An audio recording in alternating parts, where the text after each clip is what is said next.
so pretty, baby. Feel my heartbeat when you come around. Let me wrap my arms around you.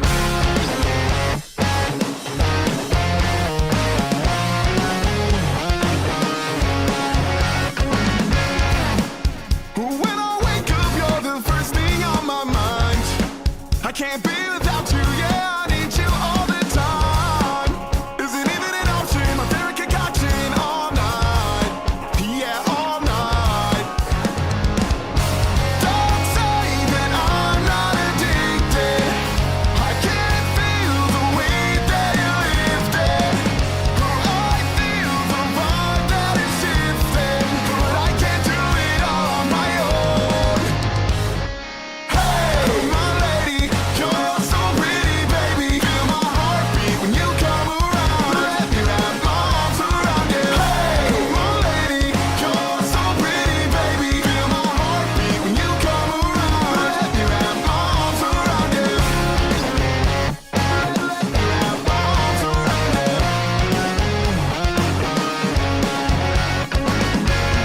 Baby, you can never replicate the feel of the way you light me up tonight is real.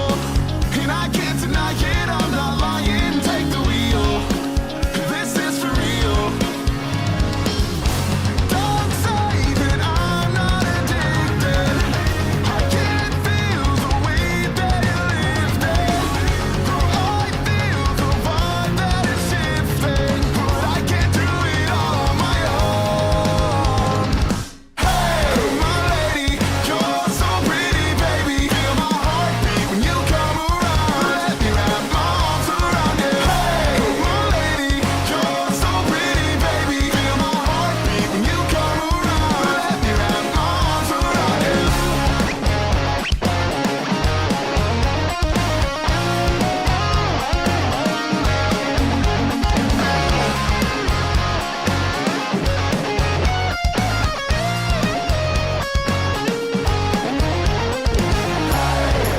lady, you're so pretty, baby. Feel my heartbeat when you come around. Let me wrap my arms around you. Hey, my lady, you're so pretty, baby. Feel my heartbeat when you come around. Let me wrap my arms around you. Hey, my lady, you're so pretty, baby. Feel my heartbeat when you come around. Let me wrap my arms around you.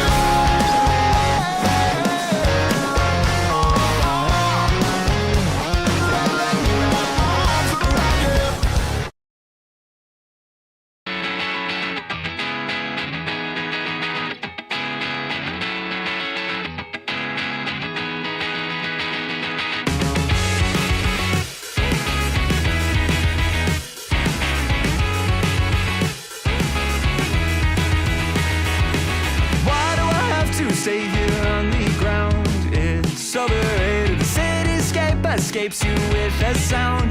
It's delineated. I waited at the station for an hour, but I won't make it. You take off on an updraft by the tower, and you overtake it every moment. I see you on the rise. You're drawn across the sky.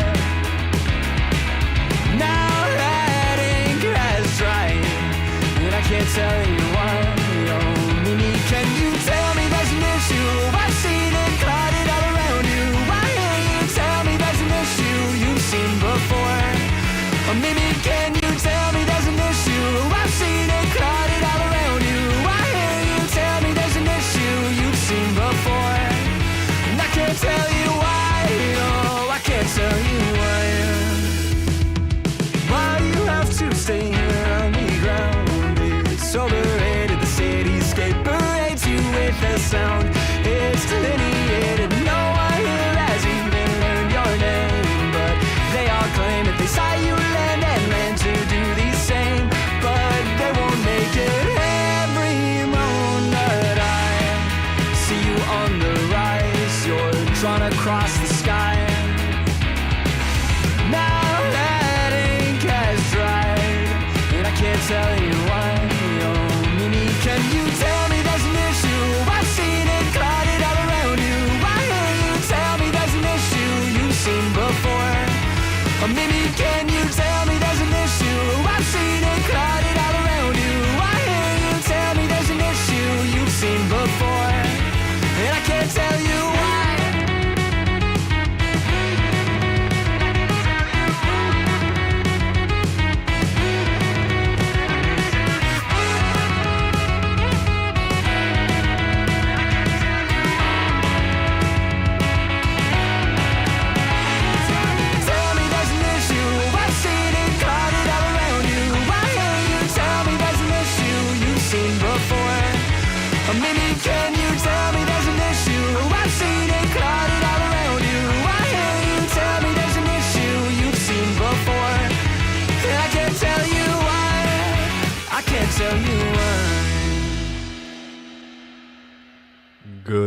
morning, ladies and gentlemen. It is the first episode of Nerdy Live in the morning of 2025. Guys, okay, so brand new year. We're gonna rock this fucking year, man. Okay, we're gonna make this year our bitch. Until then, though, I do unfortunately have some sad news to share with everyone. Perry, the donkey who was the model for Donkey in Shrek, has passed away at the age of 30. You see, he's a cute little guy. And then, obviously, the donkey. Really sad way to start the year, I must say. Really, really sad way to start the year, man. Like, come on. Come on, why you gotta do this? Why you gotta do this? It's Nerdy John in the morning. That's right, Shock Mouth. Mickey Mitch. By the way, Mitch, how did your stream go? Your oh no, I feel bad. I haven't been keeping up with Mitch lately. I need to see. Did you end up getting that tattoo? Did you go to the? Did you reach your goal? Oh, well, you probably have it privated by now. Sure, Shockamania 7, 12-hour live stream. Okay, let's see. Did you reach the goal? I need to know. Oh, guys, you got Sonic with the tits in your starting soon screen. Let's see. Did you reach it at all? Oh. Well, I guess you were saved. No, we did not. You see that like that's kind of like what part of me wants to say, you know what, man, that sucks. I'm sorry that you weren't able to reach your goal. The other half's like, at least you don't got Chris Chan with tits. You see, like, I'm very limited on, like, the type of consequences I would be able to do if I ever did a stream like that. What I would probably have to do is I would have to do something like, you can dye my hair, like, my beard pink. Or some shit like that. But, like, I don't know. I don't know if I would be willing to do that to myself. Oh, it went I mean, at least you had a good time. Yeah, like I like having sex. Yeah. Imagine having to explain the origin of that tattoo. Well, you see, this is Chris Chan with tits. And your date's like, who's Chris Chan? And then you sit her down and like, I got a 50-part documentary for you to watch with me. Yo, that's like the perfect date night right there, boys. Watching the Chris Chan documentary series. Tell you what, man, nothing gets those panties soaker than some Chris Chan lore. Especially when especially when you hear about Chris Chan fucking their mom. Current chick I'm with loves the Sonic tat. Okay, Mitch, be honest. Be honest, Mitch. Does she got a bit of the tism? Does she have a bit of the tism, Mitch? Because if she likes Sonic, she a little autistic. But then, you know what? That's fine. That's fine. That's totally fine. But guys, okay, we got a lot going on. This for the because I didn't do a show Thursday because I wasn't really feeling up to it. You know, I was enjoying my holiday vacation. But, you know, some stuff happened. Like, Ethan is Online has finally decided to, you know what? I'm just saying I'm a chick now. You know what? Good on them. Good on them. They rebranded their channel, Eden Riley. Which, you know, if that's their new identity, hey, that's their new identity. I'm going to respect it. But they're still a scumbag. Also, too, Bo Blacks has been caught wearing a dress. Apparently, there was a photo circulating of him in a dress. And Bo Blacks is very upset that that photo got out, despite the fact that he shared it with people who would more than likely share that type of shit. I'm sorry, man, but like, oh no, I shared something personal with Connor, roommate of Augie. And you're surprised that the photo got leaked out? I'm a chick now with a massive cock. Oh my fucking god. I feel like one of those statements is false. I'm not gonna say which one, but I feel like one of those statements are false. I don't know if I can break your heart, buddy. I don't know if I can break your heart. But yeah, okay. So here's how I found out about the news. Was this tweet right here? Bo Black's cross-dressing? Last night on New Year's Eve commentary community stream, it was leaked that a picture of Bo Black's existed in which he apparently was wearing a black miniskirt and makeup. And of course you got some queer icons right there. Who the fuck is this? Adam McIntyre? Adam McIntosh? Whoever the fuck that Xylee always like, that's my baby. That's my baby. That's my baby. Yeah, to be slightly fair to her, he was seriously abused by Colleen Ballinger, but you know. Promise to watch me. Okay. Dude, there's this Mangler guy that keeps downing me. Is AGP, like when people spam that in chat, is that bad? AGP is autogynephilia. It's the idea that people transition because they get sexually aroused by the thought of being. Can someone help me out? I'm down. What the fuck? How does Chart Logic just fucking know that? But I've somehow. No, sorry, I'm managed to talking about prevent trans this issues, from mate. I don't care. Okay, that's my my hyperfixation. All right. Well, that makes sense. Yeah, true. Wait, isn't that definition of AGP? Isn't that what literally what Boblax is? I thought that was what we were. Yeah. I mean, yeah, Bo Black's probably is that. Yeah, I'd imagine. Dude, Alright, deadass, there are I a thought lot that of- You love to imagine, don't you? Is okay? You know that it is public, not the picture itself, but it is public. There's a picture of him in a dress floating about. Wait, what? Whoa! Wait, And Nick confirms it, and then someone found the image. Let's go, guys. Bo Black's a queer. Bo Black's a queer. Hi, Gigi. How you doing this morning? How you doing? Hey, Blacks Saw. How you doing? How you doing? Guys, listen, okay? We gotta be respectful. Respectful. All right? Listen, we don't hate Bo Blacks because he's queer, or she's queer, they're queer. Anyway, we don't like them because of how dishonest they are. We have to look at it from that aspect, okay? what? Wait a Huh? minute now. What? They Huh? don't know. They, What? Hold we on. didn't. We never mentioned that. Wait, The worst what? thing you guys do, is when you hear that somebody's gonna leak something, you don't play it off as a joke. Instead, you're like, whoa. Yeah, there's like, whoa, you can't talk about that, bro. You can't talk about that. What the fuck? Why are you talking about that, bro? I don't gotta be nothing. I'm not you're not my mom. No, you know what? I'm not saying that on air. I'm not saying that on air. I'm not gonna say that. Because I don't want an audio clip of that out there. But Gigi probably knows what I'm about to say. What was about to say. But Gigi, I ain't your mother. I ain't your fucking mother. Whoa, don't talk about that. Huh? The cat's out of the bag, dude. You can't fucking hide it. I was just telling an epic joke, guys. What do you mean? Oh, All right. To be clear, out of all the fighting that we had with Bo Blacks, I don't think anybody ever mentioned the picture. To be clear, apparently Chud Logic has it saved. Oh, that would have been fucking ammo to use for sure. By the way, that's not me supporting it. I'm just saying that would have been fucking ammo to use. Mrs. Wall. I just think I got it. Yeah, exactly. Bro. I don't think anybody ever. You see, listen, okay?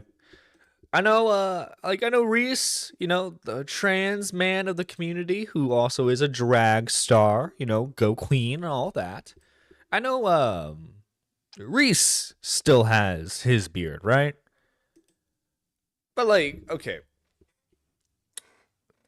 Isn't the stereotype of like a trans, like what evil conservatives will do to discredit trans people is that they'll have like drawings of like ugly men with unkept beards and like messy long hair with like bad lipstick on and eyeshadow and wearing a woman's skirt and all of that.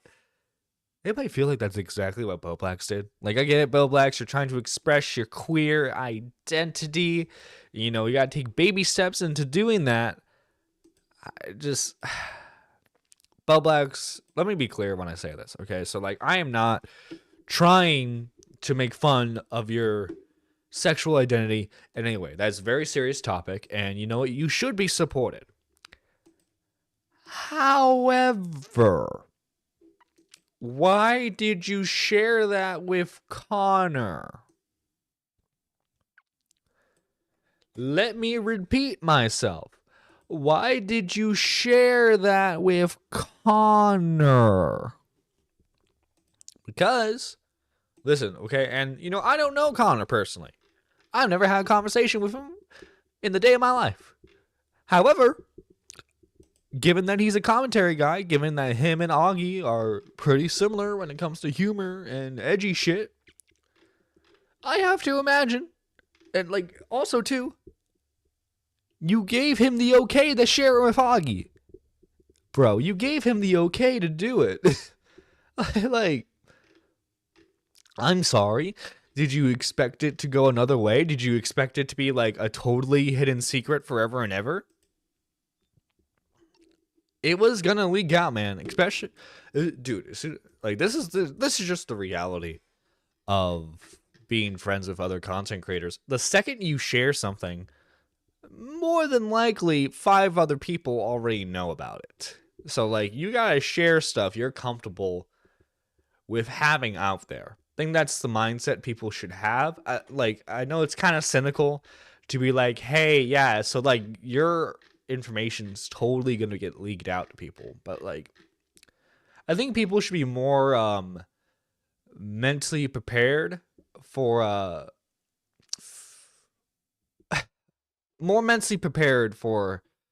if things go south. Also, why is Peepaw beefing with small commentary people? Jesus Christ, Peepaw. But here, okay. Here's a tweet I was trying to find. So here's I had to get Connor's tweet because Boblax, the pussy he is, deleted the tweet. The original tweet says Connor at Exate is such a piece of shit, man. We worked on content together to each other. We worked on content talking to each other daily for most of 2024 and became good friends. He started asking about how I was doing. I was very comfortable with him since we talked so much, and I felt safe to come out to him as non-binary. I then showed him an image of me in a dress with one of my IRL queer friends to let him know people IRL accepted me and to give him the idea of my gender. I deleted it after he replied for safety reasons, but last night the existence of this leaked, and apparently Connor was shown a bunch of my ex-friends the image despite me deleting it quick and him knowing I didn't want anyone else to know about the image. He had to have screenshotted it instantly and lie to my face for weeks as he continued to pretend to be my friend. And so Connor tweets about this and goes, to be clear, I only ever showed this picture to one person, which Josh gave me explicit permission to do. I have not shown this image to anyone else. I have no part in it spreading more after that. Josh could have at least reached out to me to verify things before making this post. Listen, Boblax, I want you to live your best goddamn life.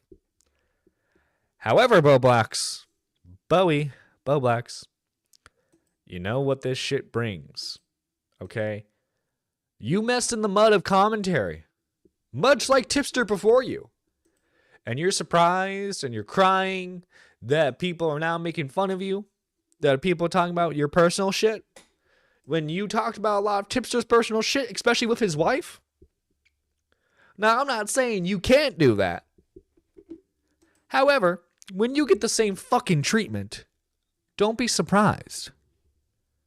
How many bully streams did he do on Tipster alone? Let's check that real quick. Let's check that, chat. Because I'm real curious. Mayo Monkey is the name of his streaming channel. Mayo Monkey. Yeah, let's look at the playlist, chat. Let's look at the fucking playlist. Let's see.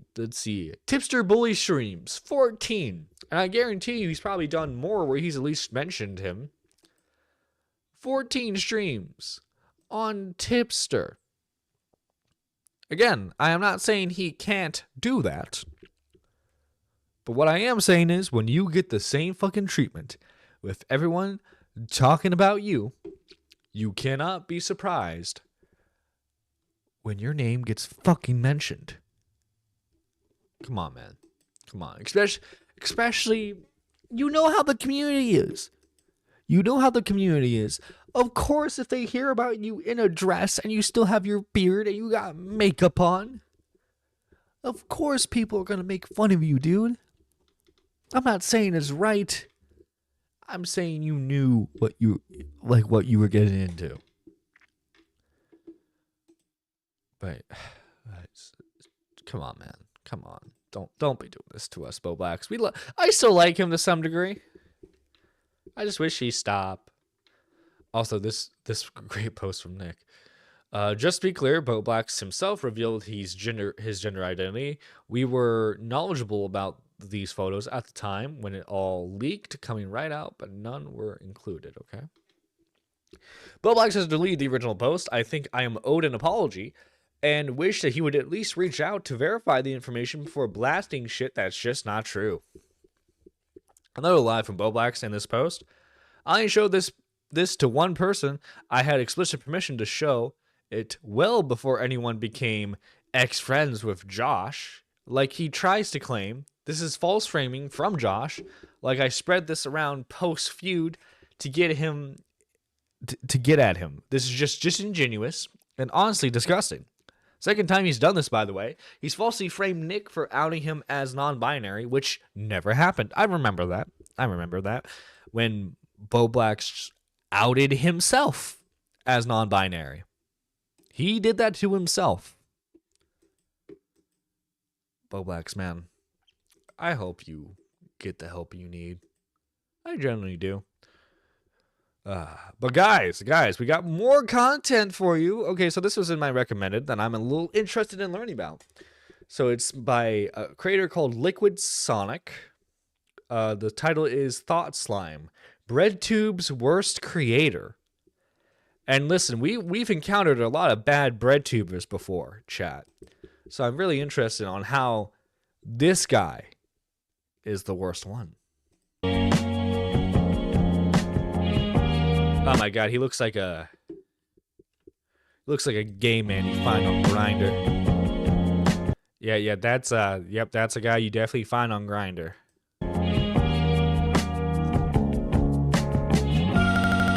Thought Slime is one of BreadTube's stranger content creators. He makes videos mainly preaching about anarcho-communism. Capitalism is voluntary? Is capitalism voluntary? Capitalist entitlement.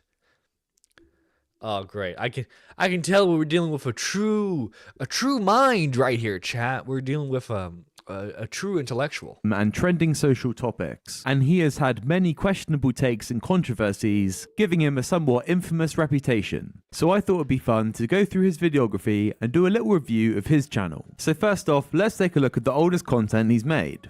We've got Why PC Culture Kinda Rules. Ugh. And look at this, we've got a little Ransona coming in. And what the hell is What the King Cuck? What the fuck? What the fuck?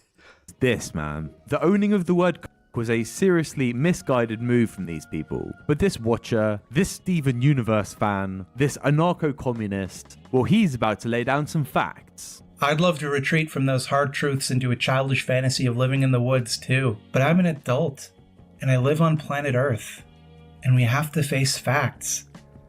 Yo, man, that be deep. Homie be writing bars, man. That shit for real. Kill me now. Capitalism is evil. It's killing us. It's evil. Capitalism is evil. Chat, it's killing us all. It was forced on us, and it must be. It was forced on us. No, actually. Capitalism is just, well, if you think about it, it's just a long system of trade. Trading's been a thing in human history for years. Hey, you give me berries, I give you stick with rock on it. There. It's I guess, like, if you're talking, no, that still doesn't make sense. Still doesn't. It must be dismantled. Be dismantled. Wow, mic drop. This gives us a pretty good idea of what this guy's about. He hates capitalism, and he's going to give us an emotive reasoning of getting behind the anarcho. Dude, his character just reminds me of, like, a shitty 2004, like, Flash animation cartoon. Does anyone else get that vibe from him? I get the vibe. That's what I'm getting from this. Communist cause. But these old videos, unsurprisingly, are quite stupid. They often take the form of him saying capitalism is bad, then he reads out counter-arguments in a silly voice that he can shadowbox with. Okay, Mr. Hypocrite, you made your video using things made by capitalism. Nothing is made by capitalism. Nothing is made by socialism. Nothing is made by feudalism, monarchy, or fascism. Well, stuff is made within the systems that they can operate under. Capitalism, for example, allows businesses to create microphones, computers, every other type of equipment that you need to record or live stream yourself talking about your opinions. No ideology can pick up a screwdriver. And from this clip, you should be able to see why he's considered so rage-inducing. Just intentionally missing the point of an argument and acting so smug about it whilst you answer is painful to watch. And I'm not saying this to be a snitch, but in some of his old videos, he calls for violence against fascists. Anarchist praxis tends to revolve around taking shit, giving it to people who need it, fighting systems designed to prevent oppressed folk from being in control of their own lives, and violating the non-aggression principle all over a Nazi's face. And I think it's rich that this is coming from the guy wearing the King Cuck shirt, but he probably realized it wasn't the best look, and transitions into doing facecam videos. Hey cuties, it's me, Mind Piss. Ooh, okay, this is what we're dealing with. But he does still keep up the revolutionary... Dude, wait. This is like This is 2008 movie reviewer setup right here. Tell me, you look at this screenshot, chat, right? You look at this screenshot, and you tell me you don't start expecting him to talk about the new Teenage Mutant Ninja Turtles movie. Specifically, like the Michael Bay one. Like, this is a setup for a YouTuber who makes movie reviews. And this is the exact set he would have if he was talking about the Michael Bay Turtles movie. Me, Mind Piss. Ooh, okay, this is what we're dealing with. But he does still keep up the revolutionary talk. The system needs to be and the downgrade. The instant downgrade. Oh, he got fat. What happened to you, man? What happened to you? dismantled and replaced with a system that works for us instead of them. And I want candy and gumdrops, and I want all the chocolate in the world. But guess what? That's not happening. The first step is to be angry and organize and stop being civil. We need to see what happens when people stop being polite and start getting real. And start getting real. Now, I know the certain events of late 2024 involving a certain CEO have happened, right? But that being said, that guy had it coming. That's a live shot of his mother's asshole. Yo, for fuck's sake, yeah. Live. Just fucking oozing out, yeah. I'm not convinced by this. I feel like if someone sneezed too near this guy, it would be a traumatic experience for him. And if enough of us stand together... Oh god, he looks like he's trying to badly cosplay Mr. Rogers. You see, it's a beautiful day in the neighborhood without the capitalists. And fight back, we'll turn the tides. Because not one of us will turn the tides. He's gonna be on the fucking front lines of this bullshit. Yeah, right, motherfucker. Oh my god, this guy is funny. I has like the power to save the world alone, but all of us together do. Okay. Revolution time. Let our powers Come on. combined. And then Thought Slime, how are we doing this? What have you got This there? is from Percy Bryce Shelley's The Mask Okay. of Anarchy. This is what we're doing. And these words shall then become like oppression's thundered doom, ringing through each Oh heart my god, the facial expressions are fantastic. Thunder Doom. and brain, heard again. I was worried that ending would sound a little scary. This is scary. In one video, this guy almost cries whilst admitting that he likes girly cartoons. What? This specimen of an alpha male likes girly cartoons? Color me surprised. God damn, I wish I was about to say Teenage Mutant Turtles. He looks like he's cosplaying Doctor Who if Doctor Who was a PDF file. Yeah, he really does. This is this is Doctor Who on the registry.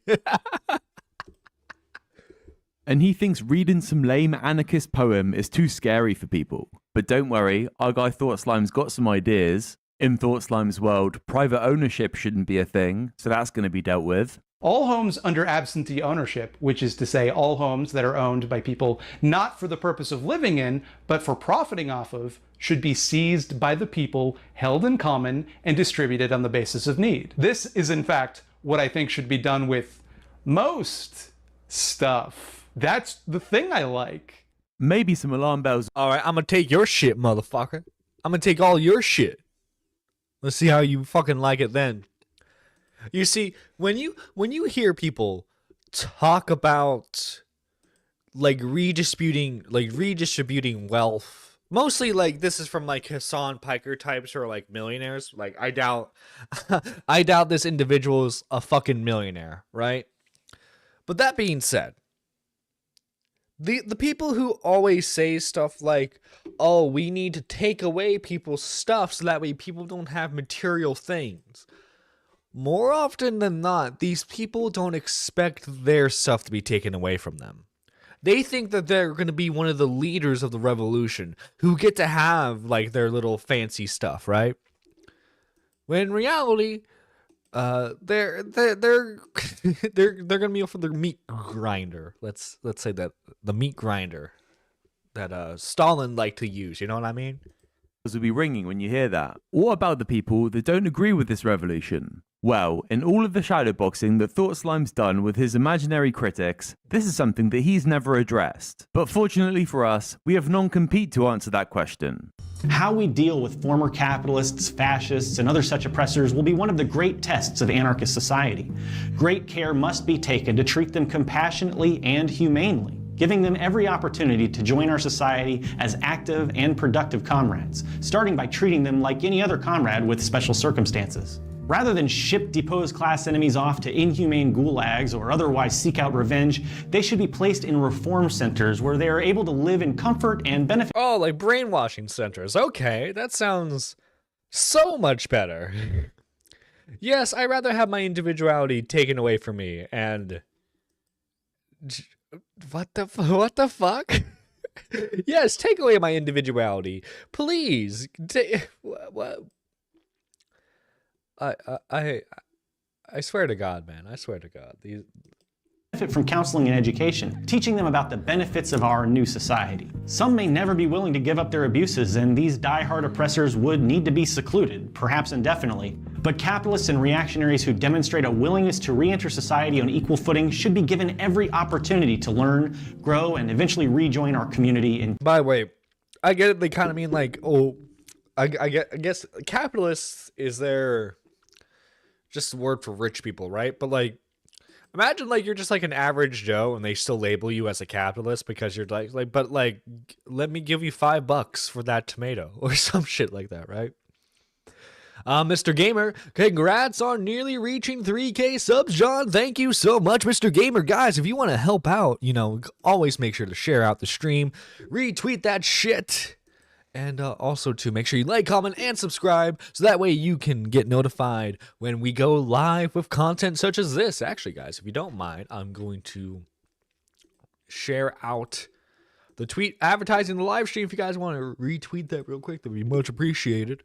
But anyway, get back to the video with Thought Slime and his interesting ideas. Peace. Don't worry, guys. It's not the gulag you're getting sent to. It's just a camp you may never be able to return from. Camp. And check this out. These are the guys that are going to decide when you're allowed out. Oh, yeah. Fucking peaks of male efficiency right here. And yeah, these aren't Thought Slime's words. But throughout his career, he has shielded and endorsed Wait, is that him? EJ? EJ, him / any? So what, is he like gender fluid? Is he gender fluid? All right. non-compete regularly. So this is the best we've got. Another thing Thought Slime likes to discuss on his channel is himself and the problems he has in his life. Am I valid? What the fuck? Oh my god. The self-pitying right now. Guys, am I valid? Am I valid, chat? Please tell me I'm valid. Please tell me, chat. And the before mentioned emotive techniques are employed when doing this style of content as well. This is something I have a bit of a gripe with. To set the scene, Thought Slime once made a video on She-Ra and the quartering. This is the before mentioned video where... To be fair, that's like... If you need an easy dunk on like an anti-woke guy, the quartering fucking talking about She-Ra, yeah, that's a fucking dunk right there. Because he's like, how come she's not sexy? How come I can't jerk off to her? Even though, like, I'm pretty sure she's a teenager for the She-Ra show, and he admits that he was never a fan of She-Ra to begin with. So it's like, it's weird. Like, he's not a fan of She-Ra in any degree, but he wants to be able to jerk off to a teenager because his wife doesn't get him any. Where he gets quite emotional about the fact that he likes to watch Sailor Moon and the Powerpuff Girls. And at the end... So what? I mean, I'm not a fan of Sailor Moon, but like Powerpuff Girls is a badass show, man. What the fuck? Why are you feeling guilty about liking Powerpuff Girls? That show was created by a dude. What the fuck? Why you feeling guilty? That's your own insecurity talking right there, buddy. That's your own fucking insecurity. I don't know what the fuck. Come on, man. Come on. And chat, or I mean, Mitch, if you're still watching, you might have been too old for Powerpuff Girls, so I'll give you a pass. But like any of you who grew up in the early to mid 2000s, you were watching Powerpuff Girls. Don't you fucking lie to me. Of it, he announces he's non-binary. One thing to address is although he's non-binary, he doesn't like the pronouns they, them, which is why I've opted to use he for this video. But as for the gripe I have, to illustrate this... Wait, he's non-binary, but he doesn't like they, them pronouns? Oh, that's why it says he / any. So like, could I call it... So like, would Thought Slime be mad if I called them a she? I'm just trying to understand. I'm not even making a joke here. I'm trying to genuinely understand the thought process of that. Yes, we're going to look at the video, Am I Valid? Everybody was super chill about it, and everybody was really supportive, and I got a Oh god. This guy's just perfect for screenshots. bunch of new patrons, and all I could think to myself was, I'm a fraud. I got everybody to care about something, but what if I'm wrong? What if my feelings don't matter? Everybody keeps telling me I'm valid, but I don't know if I am. What do I do if they find out? In his videos, he's mentioned that all of his work is scripted, so I'm led to believe this also is, and that this... I mean, I would generally assume that a video like this is scripted. I don't know who could watch this and be like, oh yeah, this is not scripted whatsoever. Listen, I don't script my shit because as much as I stumble upon my words and I have to cut out a lot of shit, Listen, it'd be a lot worse if I tried to script shit. Let's see. I watched both Sailor Moon and Powerpuff Girls. Yeah. Powerpuff Girls is badass, man. Fucking Powerpuff Girls could kick the shit out of Homelander. Okay, they no div him.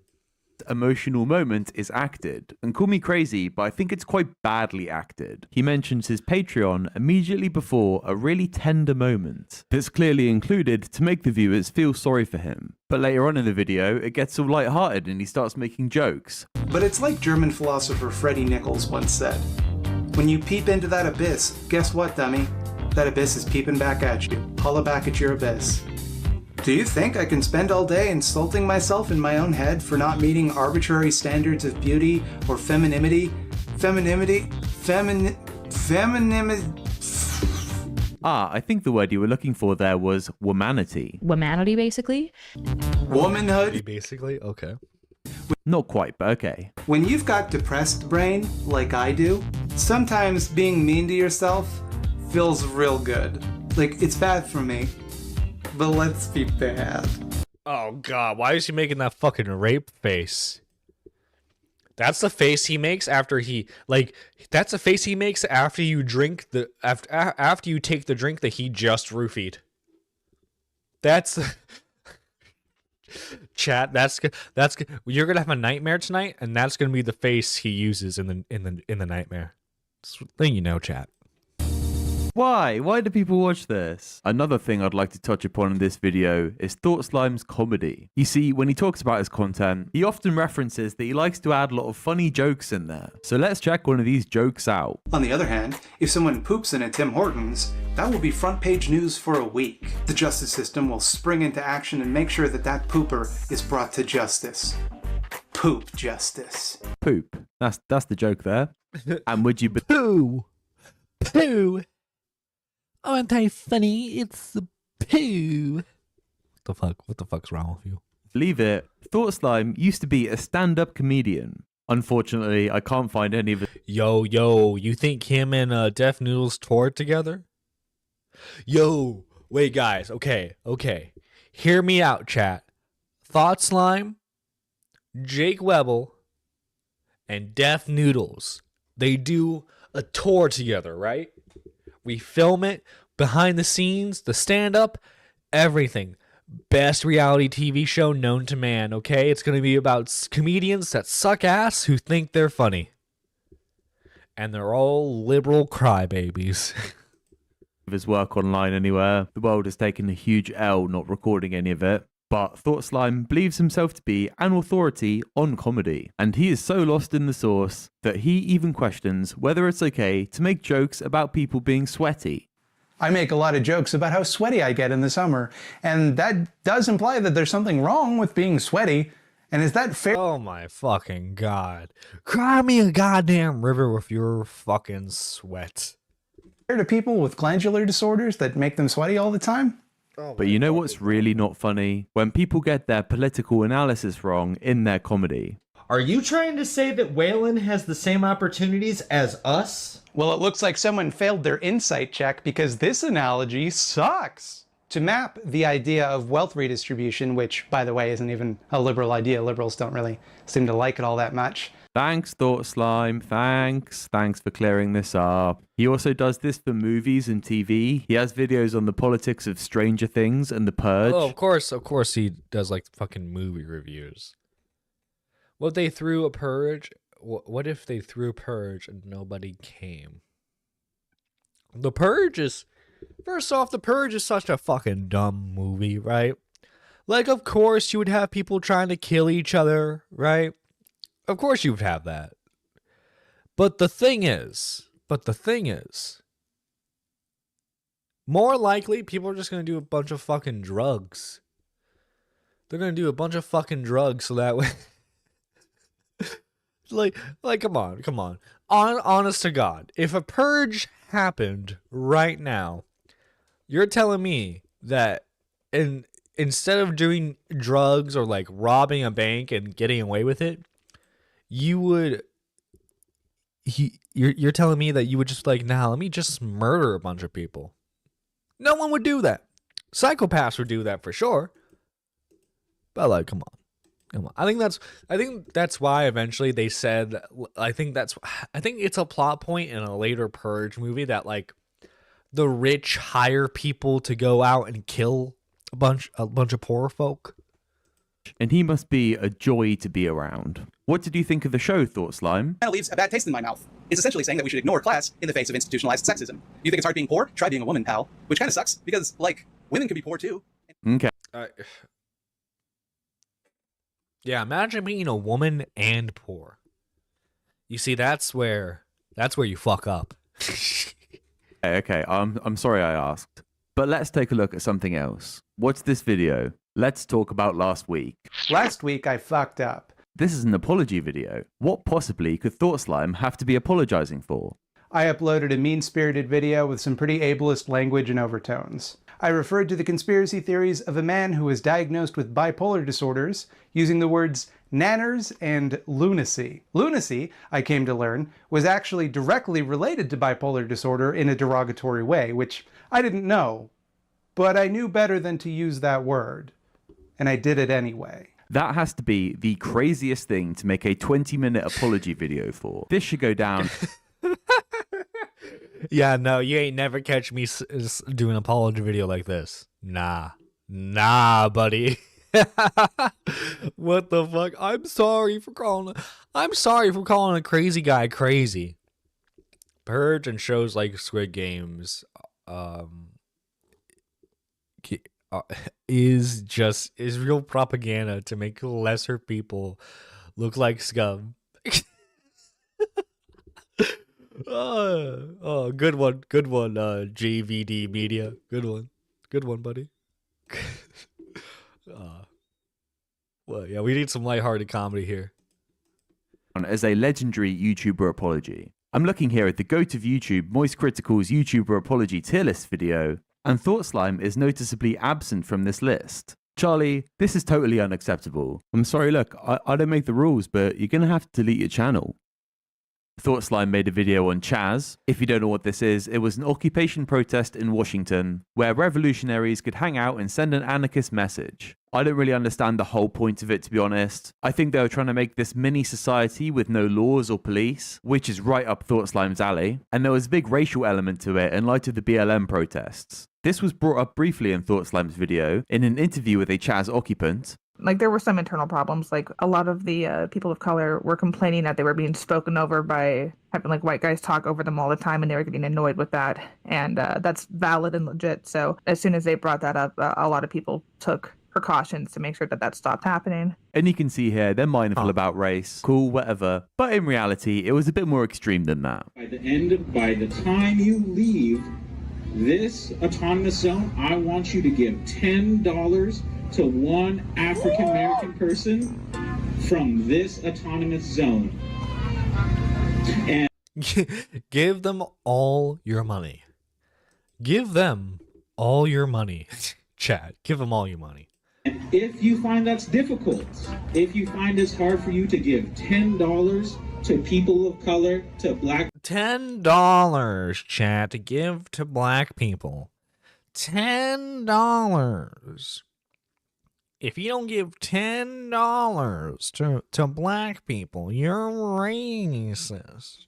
People especially, you have to think really critically about in the future, are you going to actually give up power and land and capital when you have it? If you have a hard time giving up $10, you got to think about, are you really down with this Listen, struggle? I don't care if they're black, white, purple. You ain't taking my goddamn money from me. You ain't taking shit from me, motherfuckers. I know that for sure. Are you really down with the movement? Are you Because if down that with is a the challenge movement, for you, brother? then I'm unsure if you're in the right place. So find Oh my God, fucking an one African guy who's American fucking person. high off The his white ass people, I is see fucking you. I clapping see constantly. every single one of you, and I remember your faces. You find that African American person and you give them $10. That's right, you heard it correctly. If you're white, you need to go and give a black person $10 to prove that you're part of the anarchist cause. The real L that Thought Slime took here, though, is shortly after the video he made, Chaz was shut down because of a fatal shooting that could have been easily avoided. And this place wasn't even anarchist. They appointed a leader, they appointed a police force, and they weren't self-sufficient. They needed to buy stuff to import in for them to live. It was one of the most insane acts of mass stupidity, and Thought Slime ignores all of that and just goes, woo, yeah, anarchism. Some of you may be expecting me to bring up the video he made on Destiny. In this video, he dishonestly frames a debate that Destiny had with Non-Compete, the guy that we saw earlier, but it's mainly him just smugly being like, well, he's a liberal and I'm a communist, and that makes me better. So there's not a lot to say about it, and that goes for a lot of Thought Slime's content. He is ridiculously smug, incredibly ideologically poisoned, and boring. And what's this? New diagnosis dropped. Thought Slime, he's got...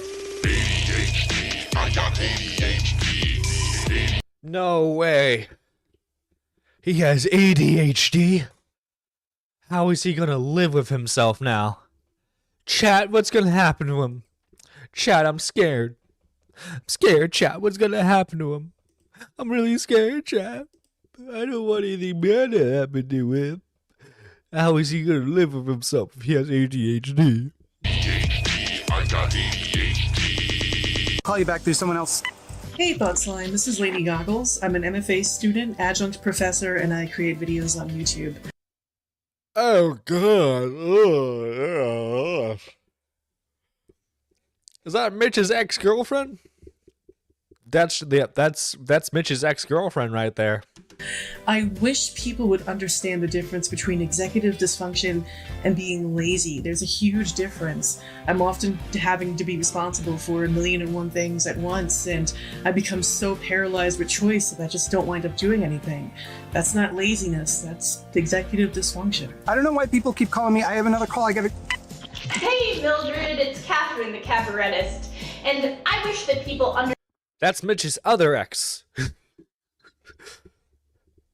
understood executive dysfunction, and that it's not just being lazy or procrastinating. Okay. I get it. Wait, well, you're saying the same fucking thing. What do you fucking mean? Why do you have a bunch of people cameoing in this if they're just saying the same fucking thing? Like, what? Thanks for letting me know. I gotta hop off. I got another call.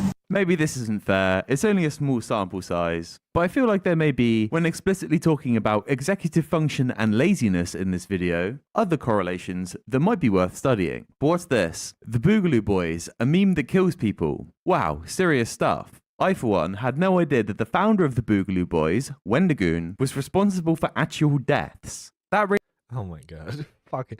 Why do people always try to get Wendigoon into trouble? Wendigoon is a sweet, innocent man, okay? He just wants to read his Bible and talk about horror stuff with Meat Canyon, okay? Let him be. Really is shocking. And you know what, Wendigoon, sorry about this, but you're gonna have to delete your channel. But Thought Slime, he's on the up and up. And when he hit 200k subscribers, a huge achievement, he made a celebratory video called Having a Little Meltdown. One thing I found funny is when he discusses his old work, he mentions his Ransona, but he cuts the word cuck off his shirt. So at least Thought Slime is capable of feeling shame when... He was like, yeah, I shouldn't let people know that I'm into that. Necessary. I sleep at night by telling myself that I think other entertainers deserve to get paid, but I'm not an entertainer. I'm a wannabe entertainer who tricked people into thinking I'm an educator. I'm a blogger with delusions of being an artist. Who said you were an educator? Emotive stuff. You don't educate shit. You're right on that. What the fuck do you mean? As this guy is a big understander of capitalism, surely he should understand that this is quite exploitative. He's always like, feel sorry for me, I'm this starving artist, whilst he's shilling his Patreon. And it tricks these other weak, vulnerable people into some form of emotional blackmail, and they end up giving him money. I don't know, maybe I'm off with this, but I feel like there's something seedy about it. Also in this video, he strangely says he didn't get to the place that he's in now because of hard work. Now don't get me wrong, I work hard. That doesn't, hurt my chances.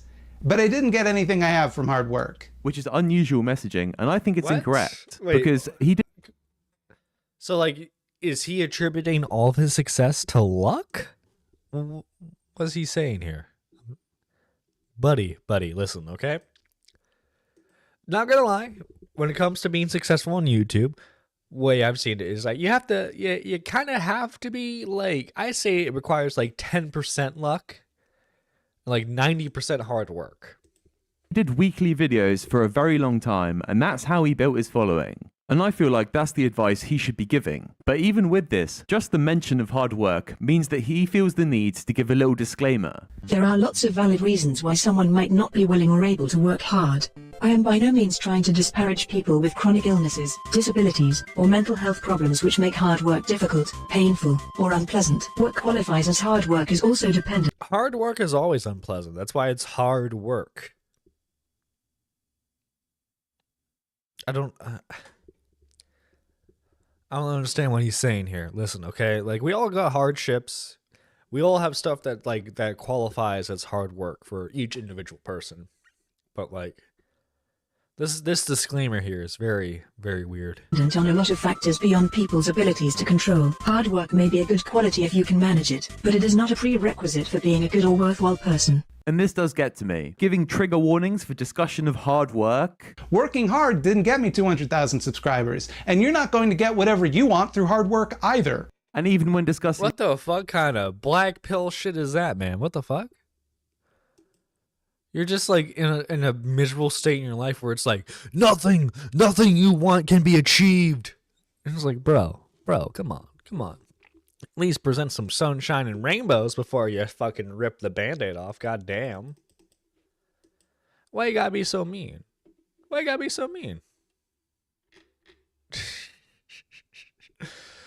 Oh my god. Yeah. Sorry. I just got this this tweet from Shockmouth. We like jokes. The Vito and Dick Masterson Netflix protests. Fucking funny as hell. Anyway, a business you're trying to do yourself, saying hard work isn't going to get you anywhere is so bad. Like, I'm actually a bit of a loss for words for this. It just goes without saying for me that that's terrible. So let's look at another bad piece of advice. This is some Thought Slime trademark dating advice for men. Or take the way that a confident person talks about their hobbies or interests. When an unconfident person does it, they make excuses or act like the things they love are shameful or boring. Okay, this does make a bit more sense. You do got to be confident. Oh yeah, I like anime, but I'm not like one of those weirdos that's super into anime, When a confident person talks about their interests, they do it with a passion, assuming that you will be as interested as they are. That is an attractive quality. Fuck yeah, I love anime. You ever see that My Hero Academia? You're trying to give your probably autistic audience that are constantly striking out with women the advice that when talking to women to passionately discuss My Hero Academia. Even if the person... Let me tell you the lore of how One for All came to be. But no, like, technically it's good advice. You got... When you're approaching a woman or man or whatever you want to date, I don't judge. You gotta be confident, boys and girls. You gotta be confident. The person you're courting doesn't like the same shit you like. They will like that you like something. That means you're not boring. I know it's just an example, but that is the worst thing he could possibly come up with. Let's hear his advice for awkward people. But okay, for the sake of argument, let's assume that you are hopelessly, excruciatingly awkward. You're just a social disaster. That just means you have to be interesting and likable enough to overcome that. Be nice. Get some hobbies. It's all good. It'll come out in the wash. Just don't be. Get over it. Thanks, Thought Slime. But let's forget about that, because in this next video... You ever thought about the existential crisis of death? Just don't. Thought Slime has an announcement to make. But let's set the scene first. In this video, Thought Slime disputes a couple comments made by Sargon of Akkad and the Quartering. I'm guessing they're making comments on the transition of BreadTuber, Philosophy Tube. They make some pretty shallow analysis, saying it's all done for clout, and obviously that really upsets Thought Slime. And so... Also, like... What's the title of the person? Because I know... In this video, Thought Slime disputes a couple comments made by Sargon of Akkad and the Quartering. I'm guessing they're making comments on the transition of BreadTuber, Philosophy Tube. They make is that the Philosophy Tube? Philosophy Tube. I'm gonna look that up on my phone real quick. No, this is an entirely different content creator. Okay. Because I know there was another BreadTuber who transitioned that, like, did it actually pretty well, Okay, back to the make some pretty shallow analysis, saying it's all done for clout, and obviously that really upsets Thought Slime. And so, to dispute this, Thought Slime uses the example of Jim Stephanie Sterling as to why this isn't the case. Oh, God. Oh. Jim Stephanie Sterling. My fucking God. What a fucking throwback for the channel. And Jim Stephanie Sterling is a gaming YouTuber that posts weekly videos exposing the gaming industry. And they came out of the closet quite controversially as a non-binary gender trash girl from the gender dumpster. That is what it says on their Google profile. And it hasn't gone well for them. Their fan base has diminished significantly. So this is a good example for Thought Slime for being like, it's hard for trans people, etc. But for Philosophy Tube, their career has had the exact opposite trajectory. And if we compare their content, I feel as if maybe Thought Slime should have done a bit more analysis on this before using Jim Stephanie Sterling as an example. Okay. Hello. My name is Abigail Thorne. I'm the creator of Philosophy Tube. Oh, hi, didn't see you there. I'm Fem Sterling, here on the Jimquisition for the... Jim Sterling always looks like they're like, I don't even think they're this old, but they look like they're in their 60s. I'm sorry, baby, but honey, no. Honey, no. They look old as fuck right now. Old as shit. Thought Slime's voice annoys me. Philosophy Tube looks like Phoebe Walter-Bridge. Oh my god. Listen, okay? Say what you want about Philosophy Tube, but like they fucking look better than Jim Sterling. Holy shit. Jim Sterling looks like H.O.T. man. Oh my god. yeah. Listen, Jim, you live your best fucking life, but also no. First time. Oh, yeah. So, if you've got anything shitty to say about Fem Sterling, I'll have you know a man offered to help me with my shopping, so... I'm not sure if insensitive is the word, but I don't think Thought Slime thought this through. And after all that, we still need to check out Thought Slime's announcement. I don't have to conform to the same social pressures online that I have to everywhere else. I think I'll be someone else for a while. I'm on a journey. I'm not good at this yet. I'm discovering where the line is for me also. Oh. Good for them? Question mark? Good for them? So I'm gonna go by the name Mildred, at least for a while. I know what you might be thinking. Mildred is an interesting name to pick, but I'll have you know, Mildred is an Anglo-Saxon name of Old English origin and means gentle strength. It also sounds like the name your grandma would have. Come on, Grandma Mildred. Come on. Let's take you to the nursing home, Grandma Mildred. I need an adult. We all need adults. We all need an adult right now, Mitch. We all need adults. Very, very, very scary man. Very, very, very scary man right there. Let's go. Origin and means gentle strength. You can see on Thought Slime's subreddit people using terms like wonderful and beautiful to describe the name choice. But there is one detractor here, saying it's a mega old-fashioned name, and the Mildred is the old lady that appears kind and friendly, but doesn't like the blacks.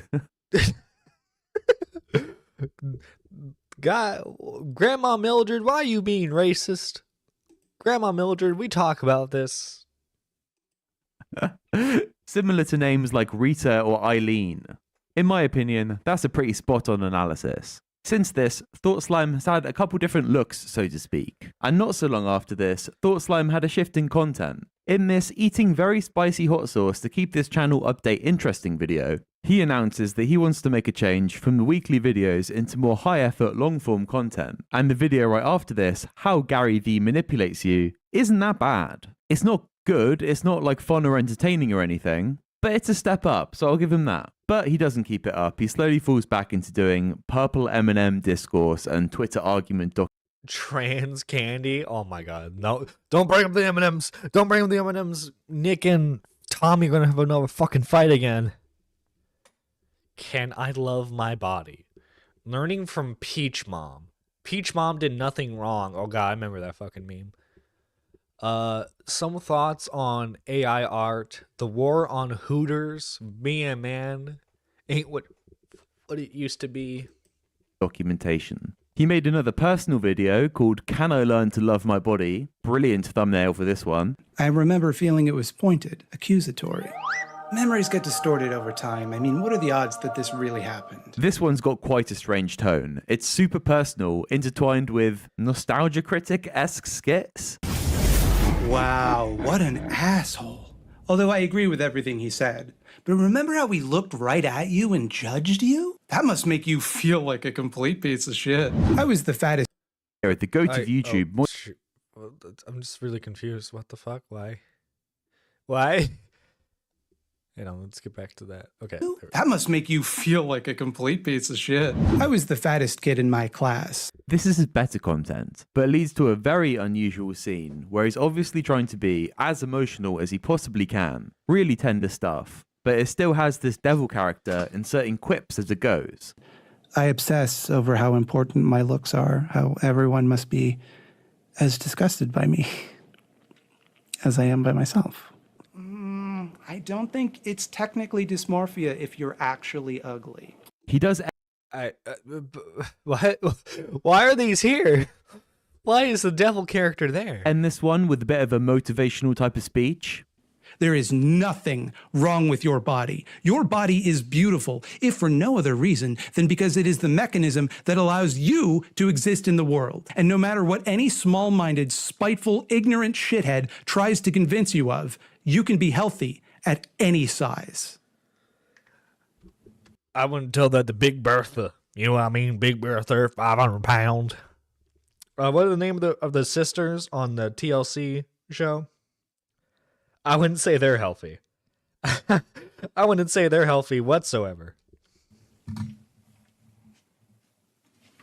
And although there is this motivational speech at the end, there's still this really can't do attitude about it all. And this is a kind of through line for most of his work. You're never going to be happy or get what you want, and it's all because of capitalism. Give up on trying to work hard to achieve stuff. Give up on working out to try to look good. The only thing that really can make you happy is a communist revolution. And that's all a bit of a downer. So to finish off this video, we'll look at some of his more stupid content from his later career. So let's check out some of his takes on shoplifting. The greatest form of theft is almost universally not shoplifting, not robbery, not car theft, but wage theft. And, you know, that's putting aside the theft of surplus value in the first place, like all wage labor could be said to be a form of theft. Now, people have been predicting that the rise of automated checkouts would result in huge losses of entry-level jobs in the service sector. Turns out it didn't. Specifically because these companies still want people around on account of shoplifting. So therefore, it could be argued shoplifters are job creators. Here's a question that doesn't seem to come up as much in this discussion, a perhaps more fundamental question that seems to get ignored. How come the shit at Walmart belongs to Walmart? And again, not a space alien. I don't mean because they bought the inventory for it, and if you want it, you have to then give them money for the product, so that way they can make profit, because that's how business works. I own the item until you buy it from me.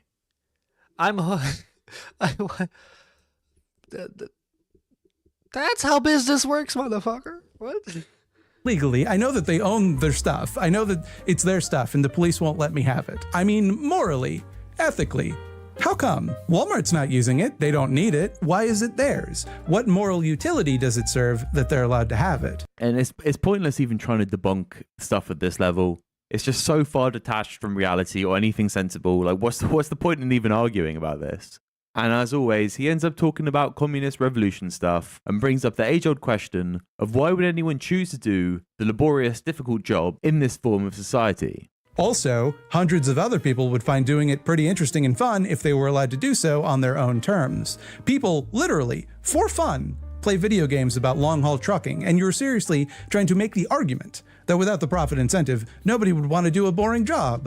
Well, okay, so for example, like there's there are a ton of simulator games out there. I think like I like the I used to play the old like theme park tycoon, roller coaster tycoon. I think the zookeeper. Oh no, I played the zookeeper tycoon game. But like, just because I like playing the zookeeper tycoon doesn't mean I want to become a zookeeper. Because being a zookeeper is not for me. Because if I were an actual zookeeper, I'd probably off myself in Minecraft. Like trucking, or cleaning public infrastructure, or farming. Hey economists, what are you talking about? Why are you like this? And there you have it. Being one of the guys from Ice Road Truckers or something like that, it's just like playing a video game. I'm just gonna stay inside and make my YouTube videos, and you guys go out and plow the field. That's fair, right? And there are loads more cases of stupid stuff he said like this. But it's not really my game to sit here and just debunk anarchist theory. It'd get tiresome pretty quickly. You could look up his Slime World video or a short and head response if you really do want to torture yourself. If you don't want to watch the video, that's fine. Go do something else. When was the last time you played Sonic 3 and Knuckles? That's a great game. At least that's true. You know what though? That was an interesting video. Learning about that guy. Holy fucking shit. Yeah, no more of that for me. Thank you. But guys, okay.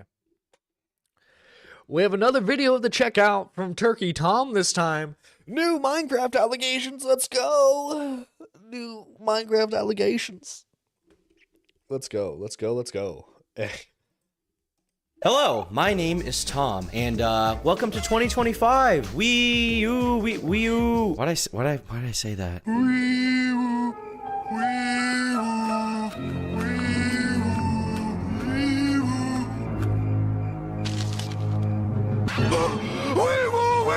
Now that we're in a new year, we've got a new fresh perspective, we've got some new goals, and I think the perfect way to start this new year together is to go over some new Minecraft Predator allegations. Yay!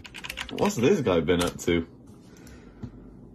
So sorry. I didn't know she was 12. Oh my God. Today's allegation. Dude, that's how it feels sometimes, man. That's how it feels. Like, why the fuck do you get in so much trouble, man?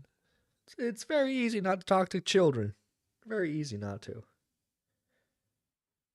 Allegations are about a guy named Ziff, and they are pretty insane to say the least. Oh, hell yeah, there we go. But usually when it comes to online allegations, they generally go to the extent of like really weird Discord DMs. But in this case, it seems like it's actually translated into in real life meetups. This guy was having— Nah, man. Nah. What the fuck, man? Why are you doing that? Why are you doing that? Oh, that is a perfect... Dude, he's fiending. Look at that picture right there. He's fucking fiending for them children. He's like rubbing his hands together like, yes, more children for the mines and my personal slaves, yes. Dude, he's fucking excited right there to get himself some underage children.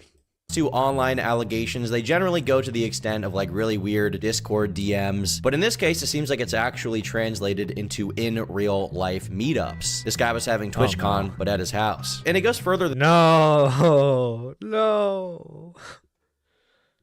Why the fuck you do this, man? Why the fuck? Than that, there's even possibly, allegedly, some kind of grand conspiracy that was eventually uncovered involving the victim's family. But as always, when it comes to topics like this, viewer discretion is advised. So Ziff, the subject of today's video, started his channel all the way back in 2014, and he debuted with his first video the very same day. That initial upload marked the start of his first video series featuring gameplay from the Soulless SMP server and Crazycraft alongside his friend Poison. And over time, he expanded his content to include a lot of very familiar things like Pixelmon, which is like the Pokemon mod for Minecraft. Oh, dude, Pixelmon was the shit back in the day.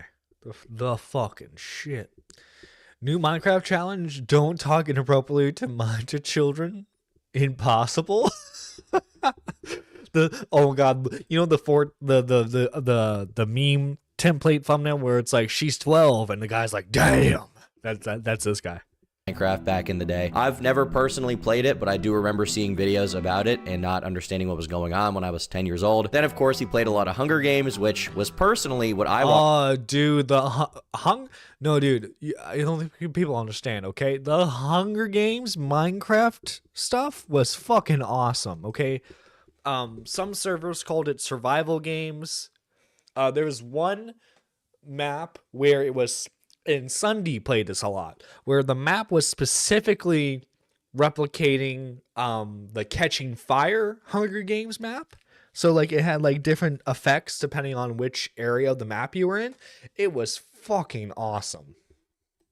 Watched a lot back in the day. I loved Captain Sparkle's Hunger Games. That was my stuff. And he also did some mini-game mashups, okay? Ooh, mashup, mini-game. And through doing all these kinds of content, through becoming involved with the Minecart and Pulse SMP servers, from doing Skywars videos on Hypixel, by late 2017, he had a little bit of an audience for himself. He had reached 30,000 subscribers, earning him the coveted YouTuber rank in the Hypixel server. Now, I know there's like so many Minecraft YouTubers out there, but if you've seen any of this guy's videos, the stuff you've probably seen are his Bed Wars videos that are still his most popular to this day, with the biggest one having 1.5 million views. But really, he's just kind of a standard Minecraft channel that kind of peaked in popularity a few years ago. Today, he's got 300,000 subscribers, but his videos don't really hit like they used to. But that does not mean that his audience is completely gone, as his Discord server, called Ziff's Happy Place, was still very active until recently, because invites are now paused. You see, on December 14th of 2024, an anonymous Twitter account posted a now deleted thread accusing Ziff of having been in a relationship with one of his fans when he was 19 and she was 13. Now, obviously,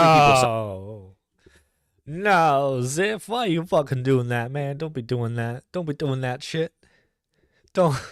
Nah, man, don't.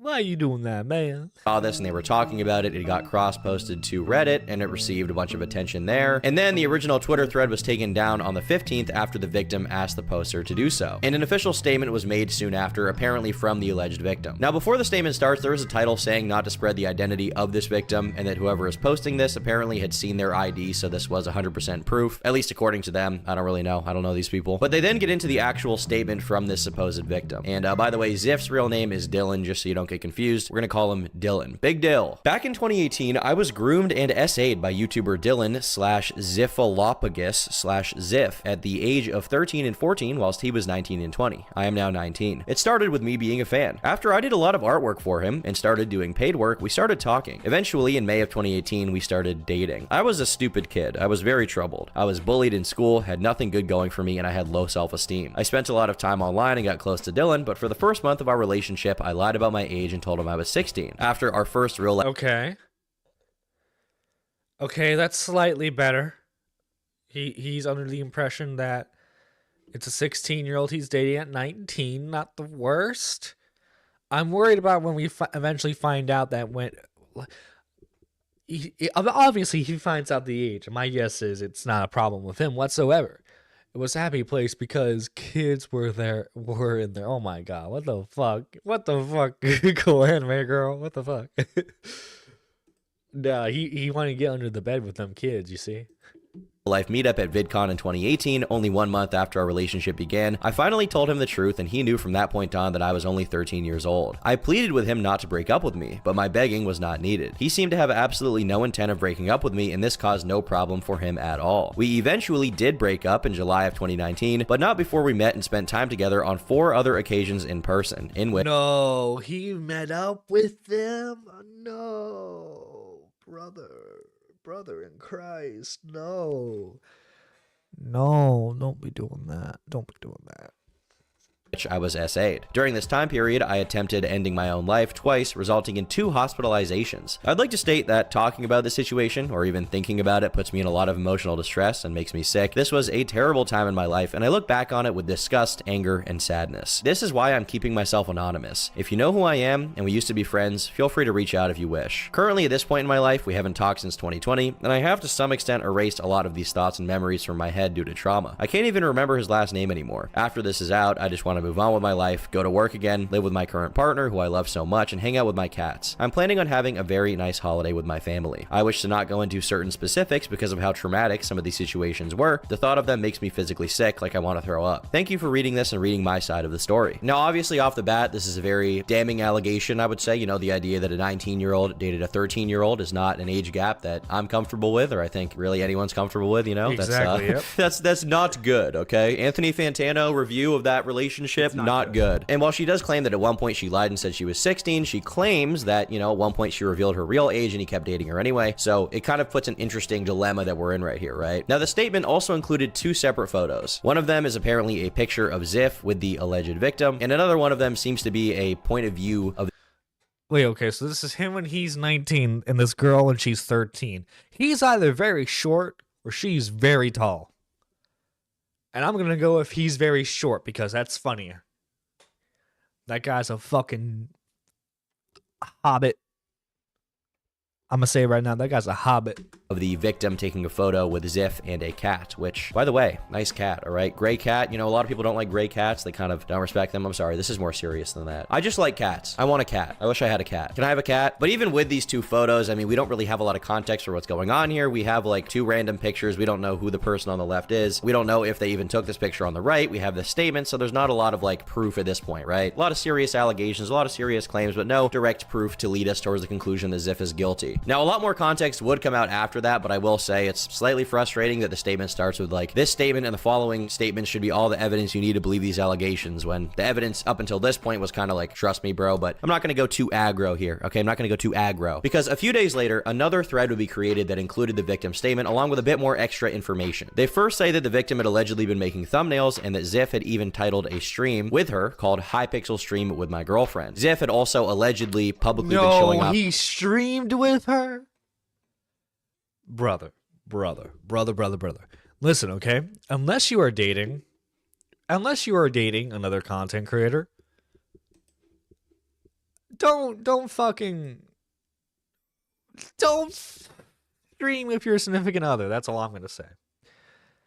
Literally, the easiest thing is don't meet up with them or date them. Maybe this guy is we're dealing with a special one, chat. Also too, if I can just say, okay, so if we look at his avatar, right? If we look at this guy's avatar, hang on, how do you say his name? Zinth? Well, you stole a joke, didn't you? You stole the joke. But like this guy's avatar is clearly a black guy, right? Like, this is clearly meant to be a black guy. But I feel like, guys, is this what they meant by digital blackface? I feel like this is digital blackface right here. By the way, guys, I'm happy to announce I'm working with a new guy. His name is Nerdy Jamal. Nerdy Jamal. He's going to make videos on his own channel, you know? And okay, I'm going to stop with the fucked up joke now. That's going nowhere. Off this relationship, with one tweet showing him and the victim on a 10-day trip, another one where he apparently can be seen mentioning the victim. a 10-day trip? Okay, Zing, that's how you spell it. Yeah, so, okay, Zing? No, wait. Zith? Minecraft? Maybe if I just Minecraft? Bed Wars? Here we go. Okay, what is this supposed to be? What is his character supposed to be? Let's see. Last time he uploaded was a month ago. Oof. The first thing that comes up after his channel is oh my. Yeah, this guy's cooked. victim in a tweet saying that he loves her, and another where he's adding her being like Happy Valentine's Day with an apparent picture of him and her fursona. It is one of those. Shout out to Furs. This was allegedly in 2019, which would make the ages 14 on the victim's side and Ziff like 20 or 21. And the thread then ends with 2 pictures showing the victim's current alleged age and Ziff's current age, along with a statement which says, the victim's bio now says she's 19. Ziff is now 26. The relationship began in 2018. We have censored her ad for her privacy, but people who were around in this community at this time will know this is legit. We have seen her ID and can also confirm that she is 19. Again, at this time, there was still no real direct proof that any of these ages were real or even that the victim was necessarily telling the truth. I mean, the pictures are real, but because they're all censored, it's impossible to know what the actual ages are in the situation. Like, whoever was under the account was basically being like, look, we have proof, but we're not really going to show it yet. You know, you just kind of got to trust us. We've seen her ID, which I think to a lot of people looks very skeptical, and they were suspicious, which I don't blame them for. And that's why this post got a lot of skepticism. Skepticism that lasted until 3 days later, where Ziff would make a response, actually confirming several things they previously— Wait, he made a response?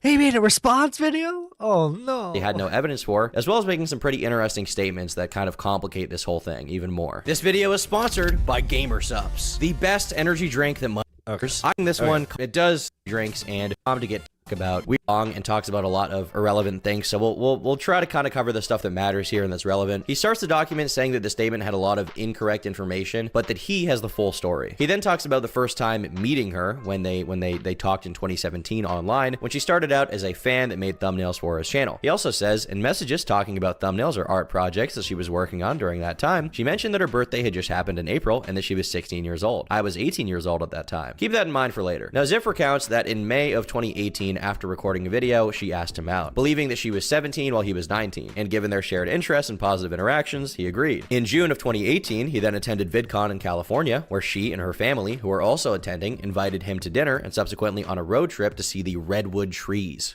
You see, that's where it's like, okay, so like, wait, they're going on, because I think earlier he said they went on like some kind of like 10-day trip, right? So it's like, do the parents just not care? Are they not informed on who he is exactly to her? Did they know that they were dating? Like, what is up with that?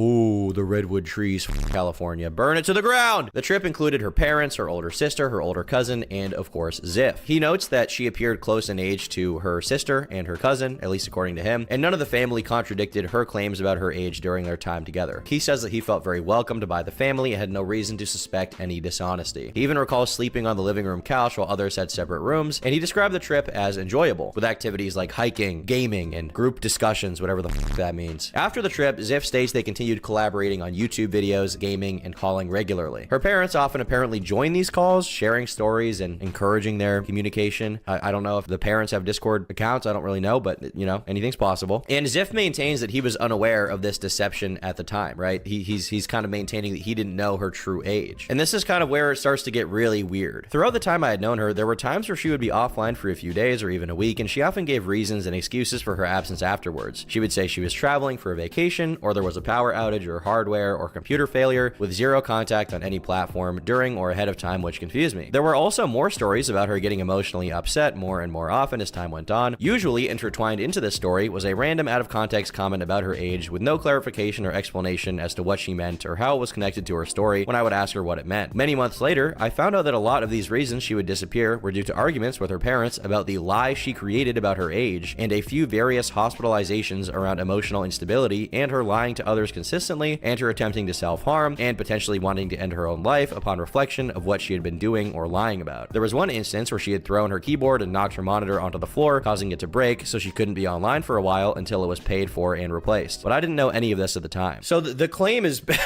so the claim here is basically, this guy's rebuttal is like, there was this grand conspiracy to hide this girl's age and nobody from her family was telling me. If the parents were truly— You see, that's where it's like, what? like what, hypothetically speaking, right?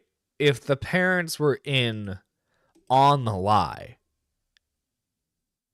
what's the benefit for the parents? Were they hoping that they could eventually like sue him for damages or something? I don't know.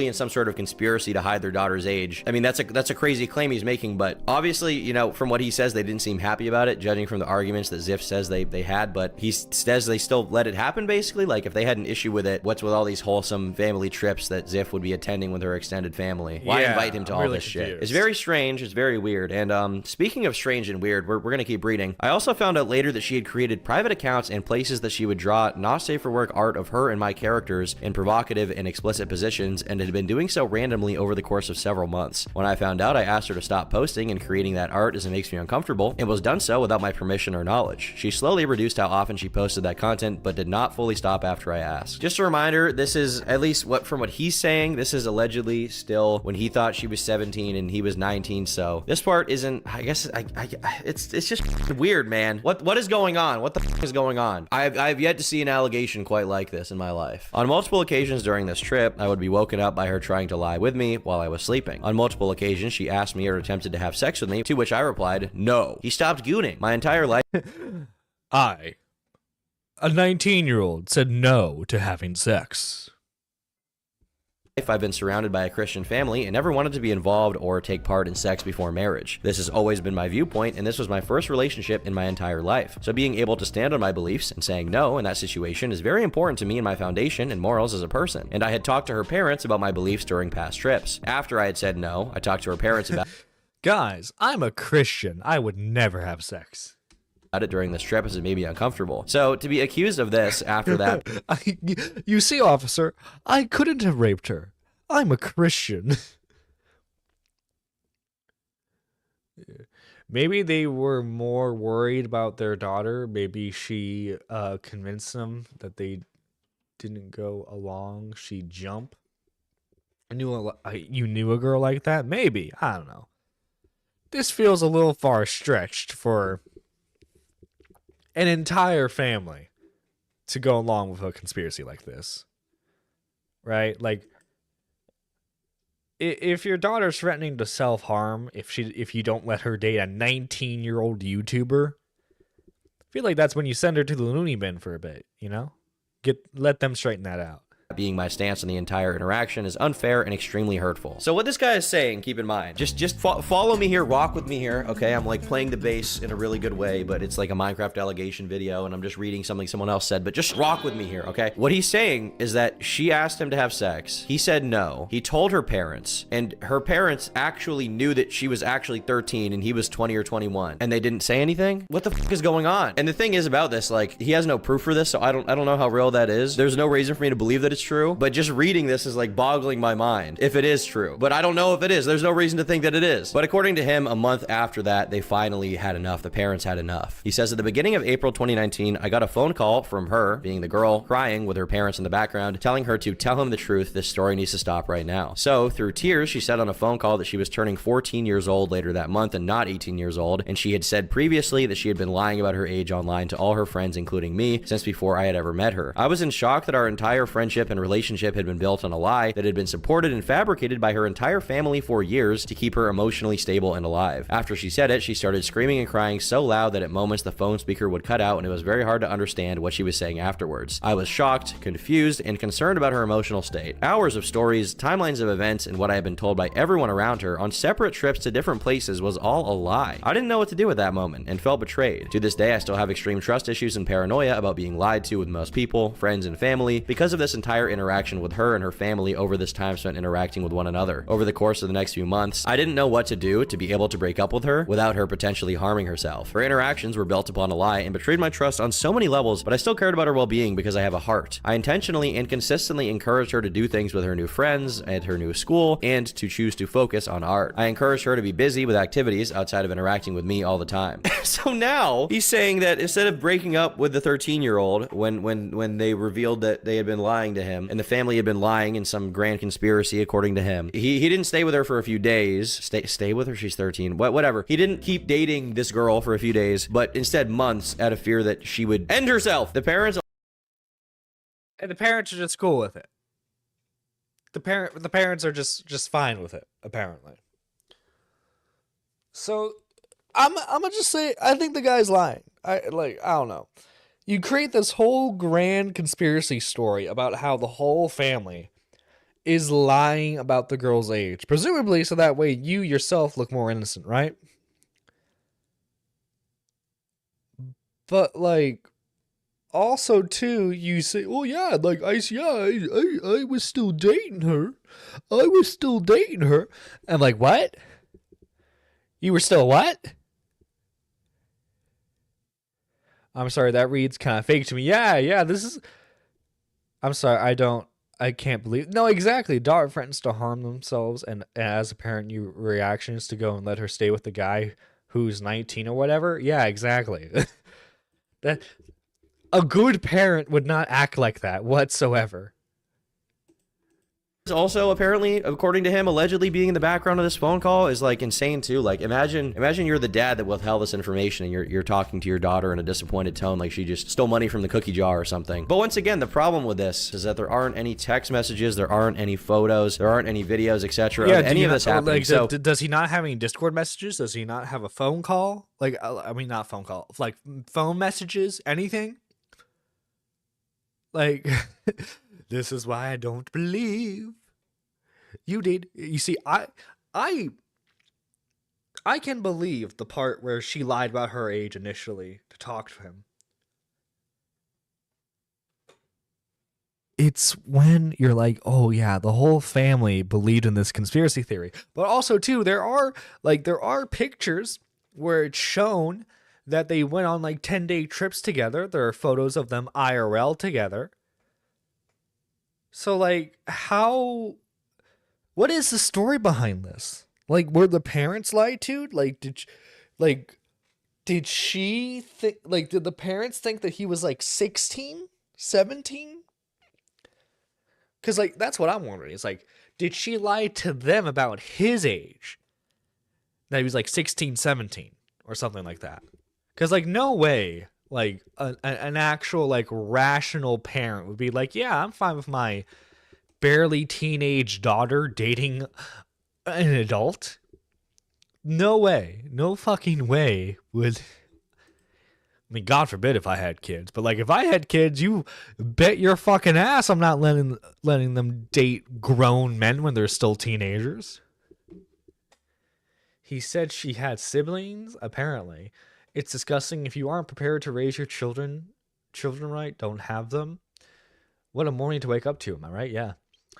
There would be a talk from the siblings. I'm sorry, there's too many people that would have to stay quiet. Yeah, exactly. Like, I think also too, he said, like, one of the posts said he met the cousins too. Like, so basically this whole family is like in on this conspiracy theory for like whatever reason. Ziff could just be lying about the whole parent part, trying to disperse the blame to other people. Who knows? I will say, I find it odd that, you know, right off the bat, I don't really know what this girl looks like, nor do I really want to, but I do find it weird that he could confuse a 13-year-old for an 18-year-old. Like, I feel like usually they look pretty different, generally speaking. Haven't seen a lot of 13-year-olds lately, but I feel like they probably look different than an 18-year-old girl. Could be wrong, though. Could be wrong. You never know. Well, if we're taking the photos into account, I think she's taller than him. So this guy's really fucking short. Either puberty was really, really nice to her, or puberty was really shitty to him. They were the same fucking height. Guy's like 5'5", she's 5'5", you know? Oh, Epstein Island, what's up? Maybe she looks really old in the photos, I don't know. From that one we do have, it looked like she was very tall, so maybe that's it. I don't really know. Now, the rest of this document from Ziff honestly doesn't really matter at this point in time in terms of him being guilty of knowing, honestly, like, because he literally does just straight up admit that he does know it at some point in time. Yeah, right? he did admit that he dated her when she was 13, definitively. There was no, well, at this time, I thought she was, you know, older. Like, he's just straight up says, like, hey, you know, I continue dating the 13-year-old. And of course, he's trying to spin it as, well, I'm not a pedophile. I was just like trying to make sure that they were safe. They look older than they are nowadays. Oh my God. Right, he does say that at some point in time, but he says like, oh, well, I did it to prevent her from ending her life, yeah, right? But it does somehow continue to get more interesting and bad, even. So Ziff continues to say that in July of 2019, according to him, the parents suggested that the girl who had been lying about her age to this older guy, right, this like 19-year-old at this point, he's claiming that the parents took her to see him after everything that had happened. I Bullshit. bull fucking shit. How mentally ill the parents? Yeah, honey, let's go see the grown man that you're dating. I don't even know. He then says that they did actually come literally visit him for a fun, wholesome little vacation after she revealed she was 14, and the group had a blast. Like, they went out to eat, he says. They went to the arcade. They went to a comedy show. And he then says during this trip, there were a few times when her dad would go get food or coffee or go on a hike very early in the morning before I woke up, as that's one of his hobbies he does on trips. The first time he wasn't there, I woke up to her moving her blow-up mattress into my room, as my apartment didn't have any locks on the bedroom or office doors. I moved the mattress back into the living room after waking up and continued working on videos and schoolwork, and mentioned it to her dad when he returned. On another day, I woke up to her snuggling against me asking to have sex. Once again, I said no. I was even more shocked than when she had asked me on the last trip, because she and her family had already told me. Guys, I might be dating a child, but I'm a Christian dating a child, so we're not gonna have sex before marriage, you see. What the fuck?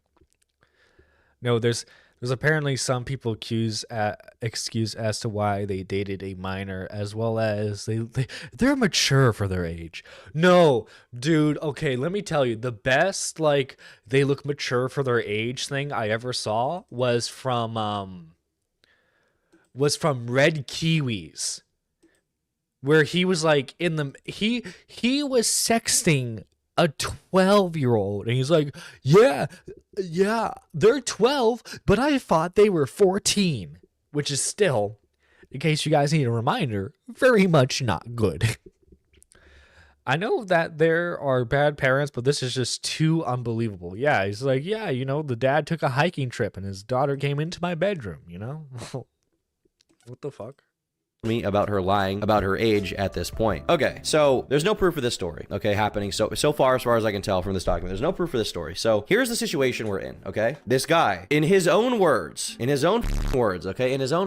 dates this girl that he thinks is close to 18 when he's like 19. Eventually, the family reveals to him that she's actually 13, almost 14. Despite that, he continues dating her online so that she won't herself. After that point in time, the family comes to his house. He invites them to his house. He invites this family with this child liar, in his words, who catfished him, baited him, whatever, right? This is what he's saying happened. She comes to his house and she snuggles with him against his will, okay? Against his will, which is already, it's crazy that we're even at that point, okay? But we're at this point. And asked him to Dude, he's like, listen, you're trying to say I raped the child? If anything, they raped me.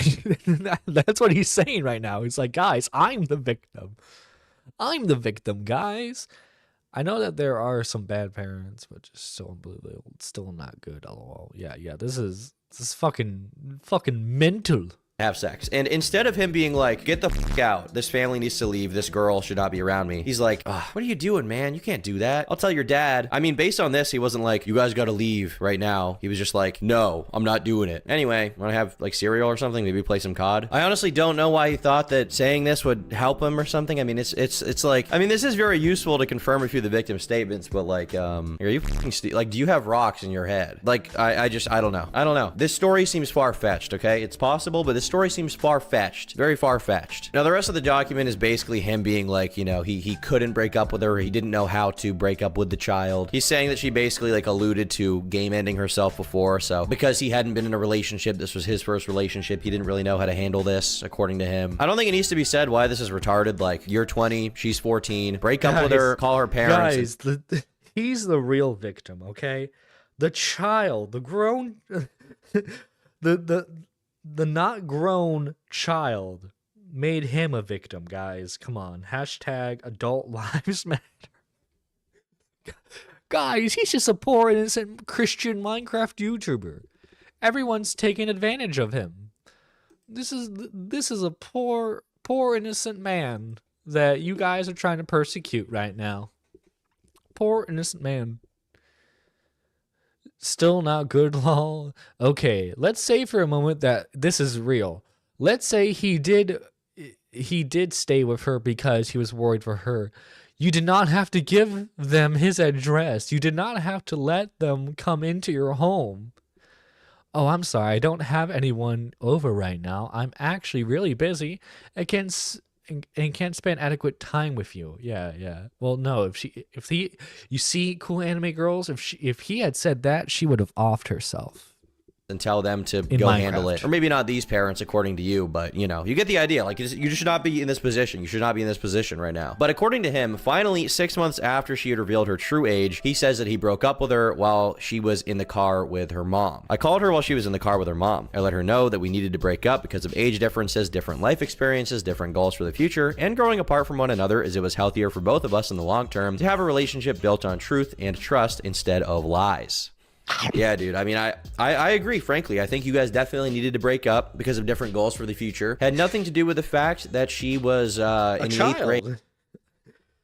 Yeah, you know, like me and her, we just have like different goals in life, you know? She wants to have a play date. I want to have a drink with the boys, you know? It's just different life goals, man. She's got a midterm due. I have to file my taxes. You know, it's just, we got different goals in life. Grade, while you had graduated high school. For sure. Nothing to do with that. Unrelated. Go on Joe Rogan tomorrow and talk about it. And I've said it several times at this point, but Ziff didn't include any evidence in this document. So other than confirming what the victim had already kind of said, as far as like, you know, the idea that they knew each other, everything else that he says is just word of mouth. Now, after Ziff posted this response, the original Twitter account that linked to the victim's statement would reply with a video of Ziff apparently talking to the victim while they were dating. Hey, Sam. Yeah? If you were a Pokemon item, and you were used on me, you know what you would do? What? Fuck. So after... Oh, that's amazing. That's amazing to say to a 13-year-old girl. Good on you, buddy. Good on you. After Ziff made his response, most people thought the drama was done, and that Ziff was basically screwed. He did admit to continuing to date this girl even after he had known she was 14, and you know, it's hard to get more clear-cut than that. I don't think it was going to come out positively for him at this point. That was until literally 2 days later, when a 70-page document would be released, along with a Google Drive folder, showing several alleged 70 pages. Oh my fucking god.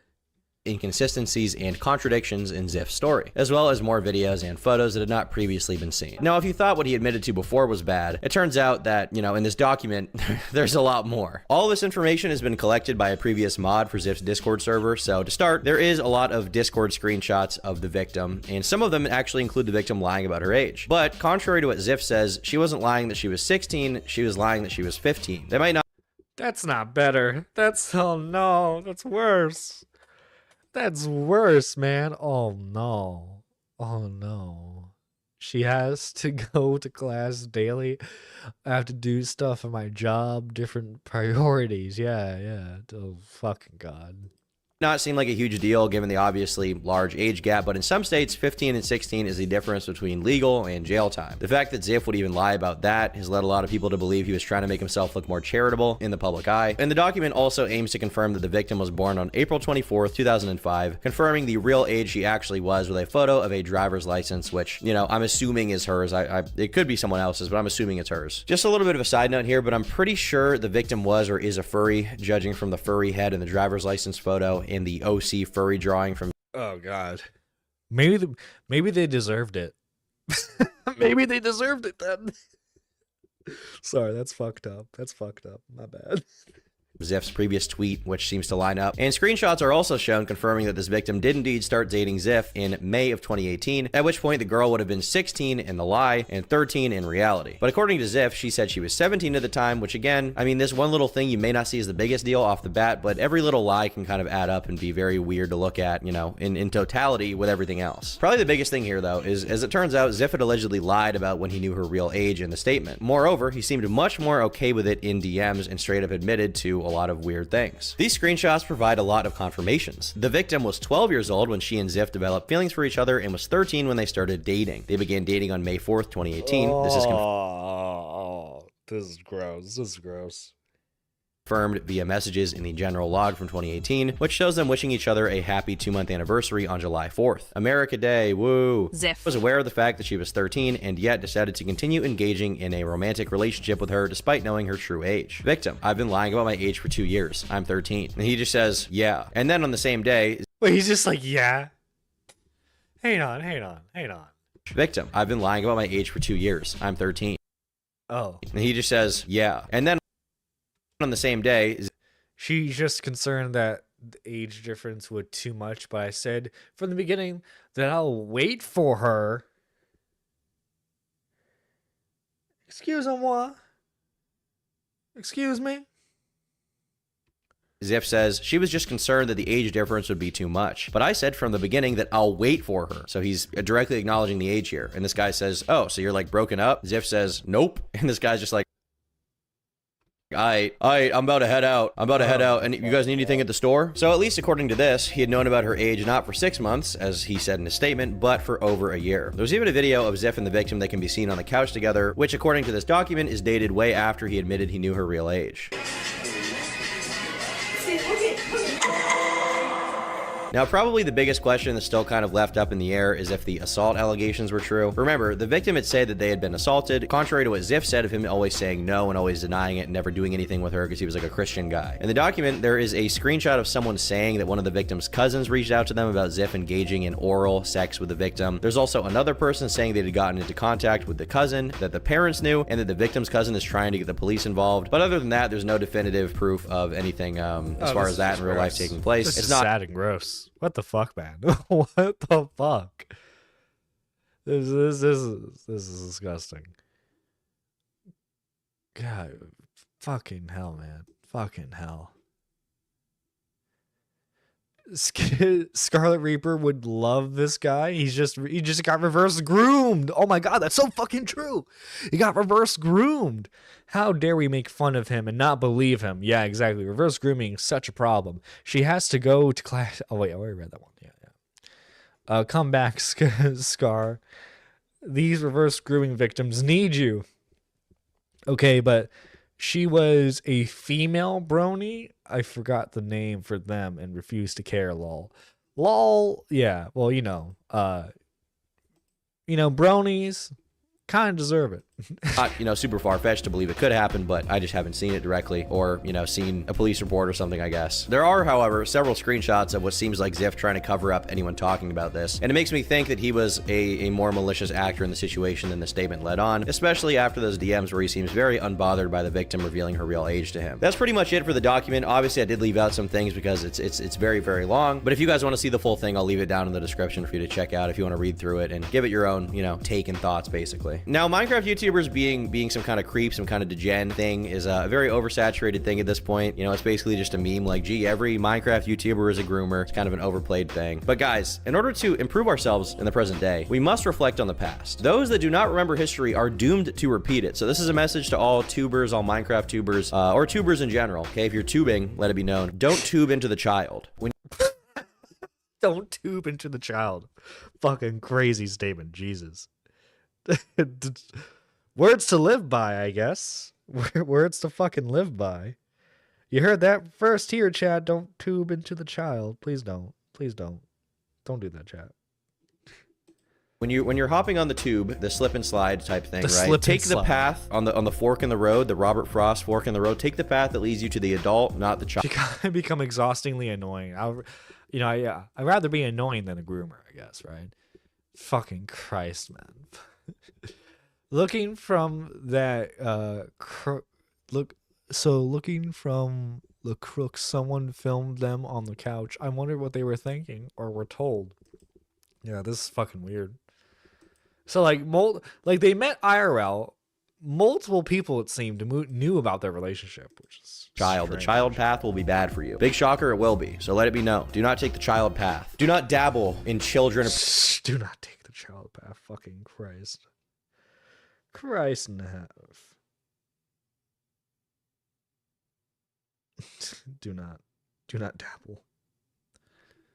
Appreciation, children, enthusiasm, children, loving. Do not dabble in that. It's not a good thing. Big take, I know, and I'm just kind of the guy that's bringing this to the forefront. Nobody said it, so I just feel like I have to, be the guy. I'm the one guy. They call me crazy. Unless some crazy bombshell comes out proving that a couple of dozen people were conspiring basically to ruin Ziff's life and all these DMs are fake. I think the case is pretty cut and dry, but, who knows how he'll respond if he does at some point. Other than the fact that Ziff admits to knowing her age for months in his own statement, all the Discord DMs are also fully archived in the Google Drive with a program program, so there's a very, very, very small chance this is fake. It could be. There's a very, very small chance. That's about it for today's video. Hope it uplifted you, brought you inspiration and self-help motivation. Hope it brightened your day, and I'll see you all next time when I do something a little less weird and gross. When I make a video about something a little less weird and gross. Freudian goon. Goodbye. All right, those were the new Minecraft allegations. Holy shit. Yeah, don't guys, okay. Don't get into relationships with children. I know. Like Turkey Tom said himself, hot take. Hot fucking take, but just that's a no-go. No.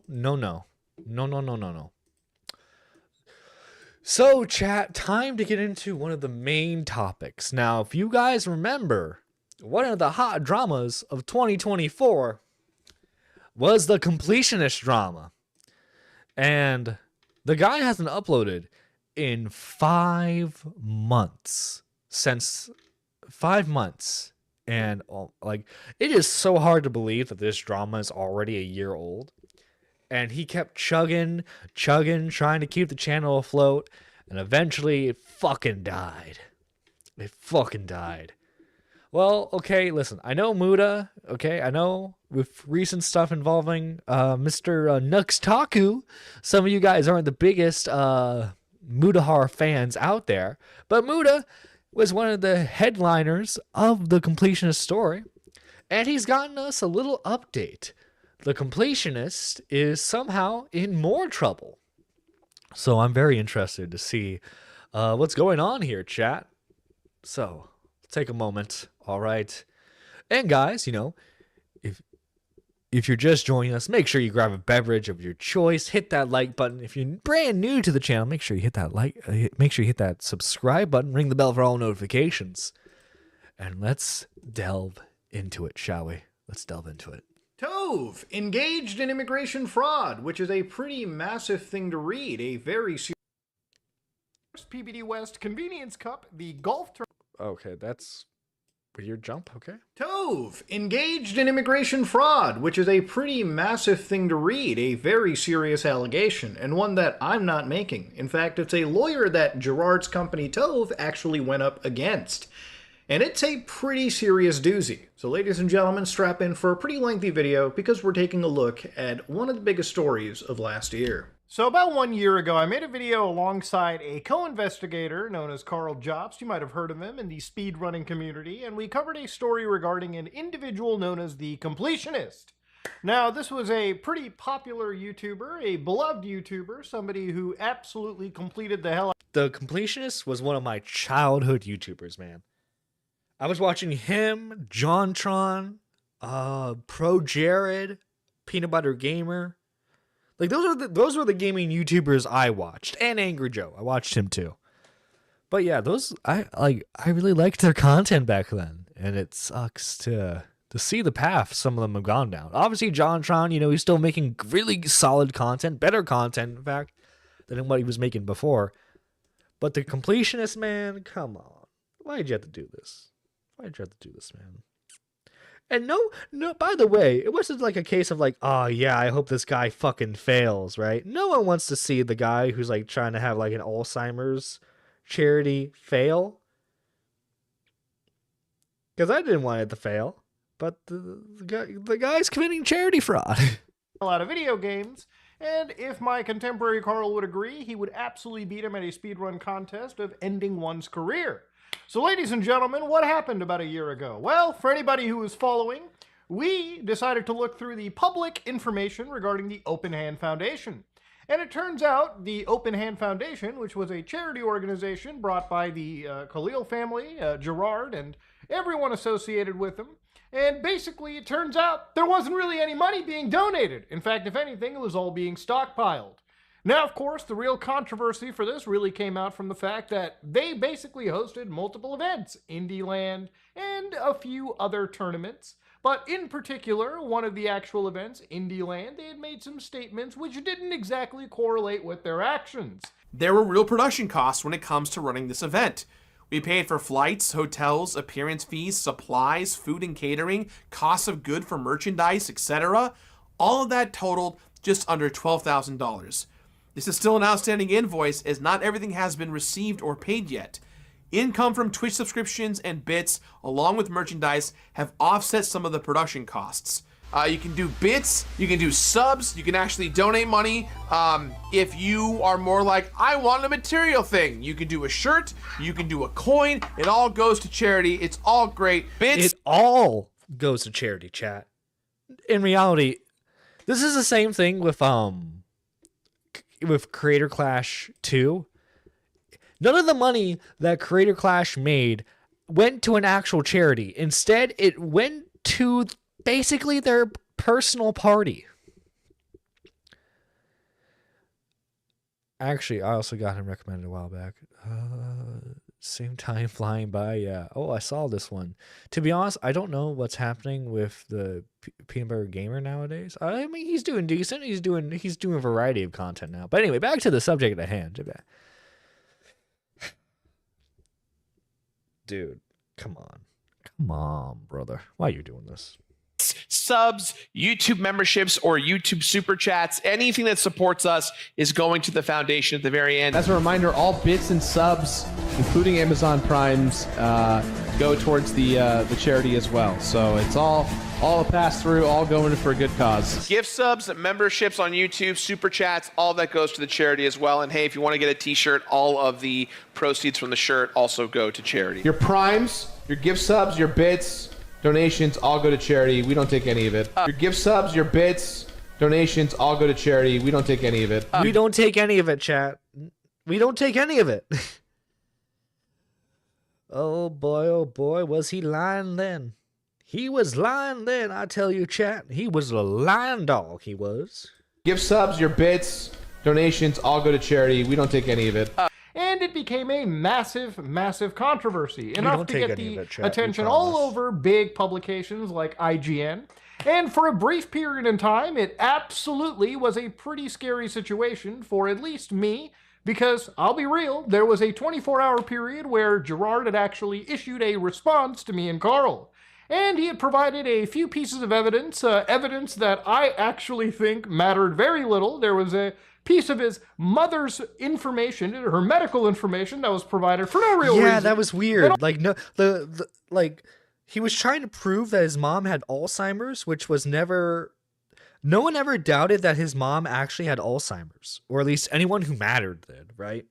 You might have had some like few like 2-follower like shitter accounts that are like, and his mom didn't have Alzheimer's, but like that didn't matter to the controversy itself. And ultimately, that response was then broken down by yours truly, and I feel my response was pretty well delivered. And it basically became a situation where throughout the course of the year, Gerard would upload videos regarding the Completionist on his channel, and as the quality would drop, as he would lose access to a lot of the things that made his production quality as high as it was a year ago. And eventually that channel started to fucking dwindle out. And this became a footnote in history. A way to not do a charity on the internet. So about a year has passed, and unfortunately, I will say, I think it's gotten a bit worse. There's actually been an entire lawsuit that is actually sparked between Gerard's company and one of the largest Grand Theft Auto role-playing servers, which... What? I didn't know that was what... Well, oh my god. We will get to. But for now, let's actually go and check up how the Open Hand Foundation is doing. So to give an idea, ladies and gentlemen, the Open Hand Foundation still has its website accessible. There's a big giant donate page, which is still actually accessible. And of course, if you look at their site, you can learn more. And as soon as you try to learn more, we couldn't find the page you're looking for. So yeah, it seems like things have eventually kind of petered out. When it comes to their events, surprisingly, Indieland has been removed. I can't imagine that event would be running any further, considering the controversy it was through. And of course, PBD West Convenience Cup, the golf tournament, actually did, in fact, have a real fucking golf tournament well after the controversy. Oh, of course, you still gotta play golf, am I right, chat? You still gotta play that golf after all. You know, you listen, okay, you gotta hang loose. Play some golf. Let's let's see. This is why I don't trust YouTuber charities, and that this guy was bitching that people caused that they didn't donate to his charity. Diesel and the op covered him. We covered him too when it was happening.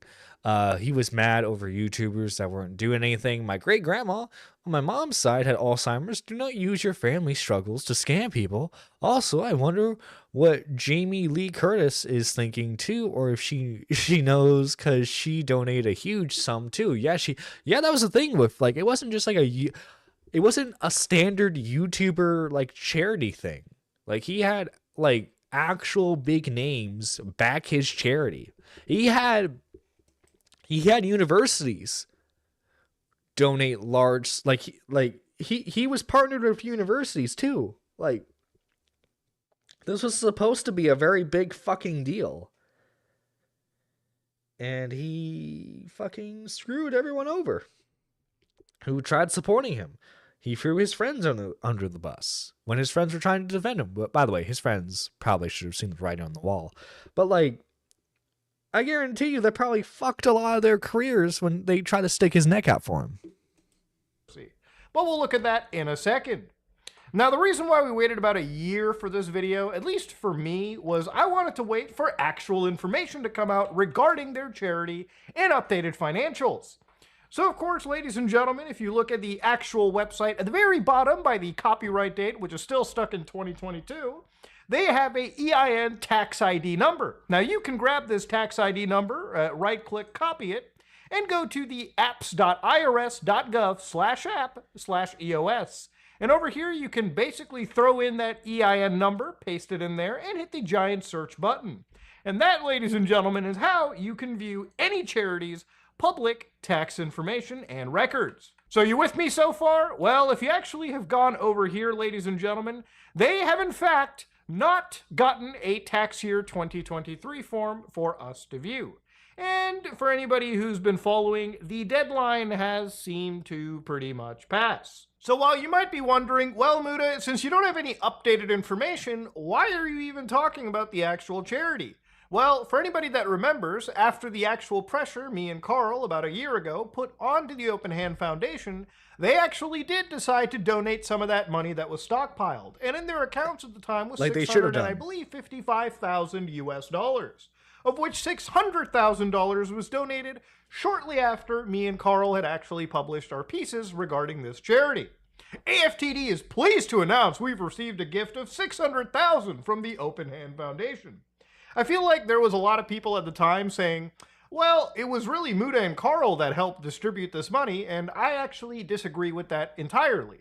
I'm glad we added pressure, but ultimately, remember, this was money that you, the viewers of The Completionist, had provided in good faith, expecting this money to be donated. Obviously, when we investigated the guys at the time, we had actually ended up receiving correspondence from Jacques Khalil, and of course, we even had Gerard on a call where the situation presented itself to be a little less savory than it should have been. And ultimately, this entire house of cards ended up collapsing. There were talks at the time of building enough of a stockpile of cash that they wanted to make a restricted donation.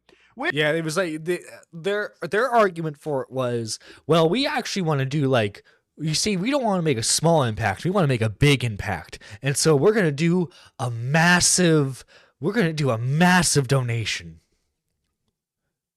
Who knows? This dude is fucked. That is, if she knows, we know, it's known on YouTube. Who knows if it's the same IRL, because it just isn't a YouTuber charity. It was a charity that his dad, I think, started. Him and his dad started it together. So it's a family charity. What Gerard did is just internet side things. But she does find out she completely fucked. Dude doesn't know the source. She does. The powerful attorney is on standby. Oh, absolutely. Yeah. This, yeah, like, Gerard. Why I want to say Jared? Gerard, man, don't, man, you fucked up. Which, from my understanding, is a little bullshit. As I can go to their website right now with a one-time $200 donation and decide that I can actually contribute it to anything I want. So whether I leave it unrestricted up to AFTD to figure things out, or I put it into support, research, quality of life, drug discovery, caregiver respite, or advocacy. These are entire fields that I can dedicate my money to, and this charity has to spend however I tell them I've dedicated it to. That's just how these systems are supposed to work. So this whole bullshit of stockpiling money was nothing but a set of excuses to try to save actual face. Now, while the Internal Revenue Service has not provided any of this information, because I assume they have nothing to give to the public since I believe things have not properly been filed on their times, we did in fact go to the state of California, where this charity is hosted, and going to their Department of Justice, we were able to look up the Open Hand Foundation. So again, you go to rct.doj.ca.gov, and you can go through an entire search where you can enter in the Open Hand Foundation. And of course, this one, which is in California, you can click this little page right here, and boom, you're now at the actual registrant details, which the form RRF-1 is where we're going to be looking into to see just how the Open Hand Foundation is doing. Now, for anybody that wanted to see just how much they were revenuing, to give you an idea, in 2020, they revenued 122 grand. 2021, according to ProPublica, by the way, the revenue was $136,000. In 2022, the revenue ended up being $117,000. Well, So, point is, they got big bucks they should have been given to charity, except not a dime went to charity until the investigation. Oh boy, gotta love that. Gotta love it when charities don't give the money out that they're supposed to. Fucking... Dude, I bet you if, what's his name? Jake Doolittle. If Jake Doolittle was still, like, if Jake Doolittle covered that drama at all, I bet you, like, you see, guys, this is why you should support my charity. Let's see. Can we just get rid of people with the same, with the name, Gerard? Gerard the Completionist, Cameron Gerard Davis. It's a cursed name. The guy and his dad are fucked royally. I feel like it needs to be said. This is a joke. Oh, trust me. Listen. Cool anime girls. If you ever read the chat on older episodes, the chat's always fucked. It's always fucked. With all of the controversy and all the indie land disruptions that had happened, surprisingly, according to the 2023 financials, they actually made $155,000. So apparently that money has just been going up. Now, at the time me and Carl made the videos, we started to look more into the golf practices and the golfing events, of which Gerard didn't provide a sufficient enough answer for us. And ultimately, looking at these revenues go up, it really makes us wonder if our initial theories might have been more on the nose than we had expected. But of course, I'm just going to leave this video to just focus on the facts. So they made $155,000, and lo and behold, they actually did spend fucking money, boys! $611,000! Of which, obviously, some of that money is definitely them contributing to the fucking charity like they should have in the fucking first place! Now, of course, if you're talking about how much money do they have left over, well, according to their own paperwork provided, about $200,000 in total assets. So yeah, that's a little insane to look at. Obviously, they've got quite a bit of a war chest still sitting around. Hopefully, that amount of money will obviously make it to a charity sometime this year. We'll just have to see how things go out. Remember, this is a charitable organization, and the money that was provided to them was obviously to assist with charities. Now, when you look into the actual money that IndieLand makes, and you look at how that revenue goes up, remember, IndieLand 2021 ended up actually raising $113,000. Of course, the following year, IndieLand 2022, and these are just Tiltify numbers, that number drops to $81,169. So again, sharp decline. And of course, in 2023, that number then drops to $64,000. $64,290.76.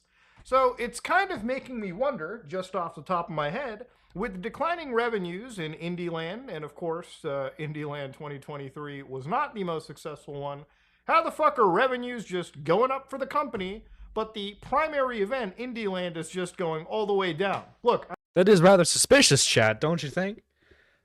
rather weird.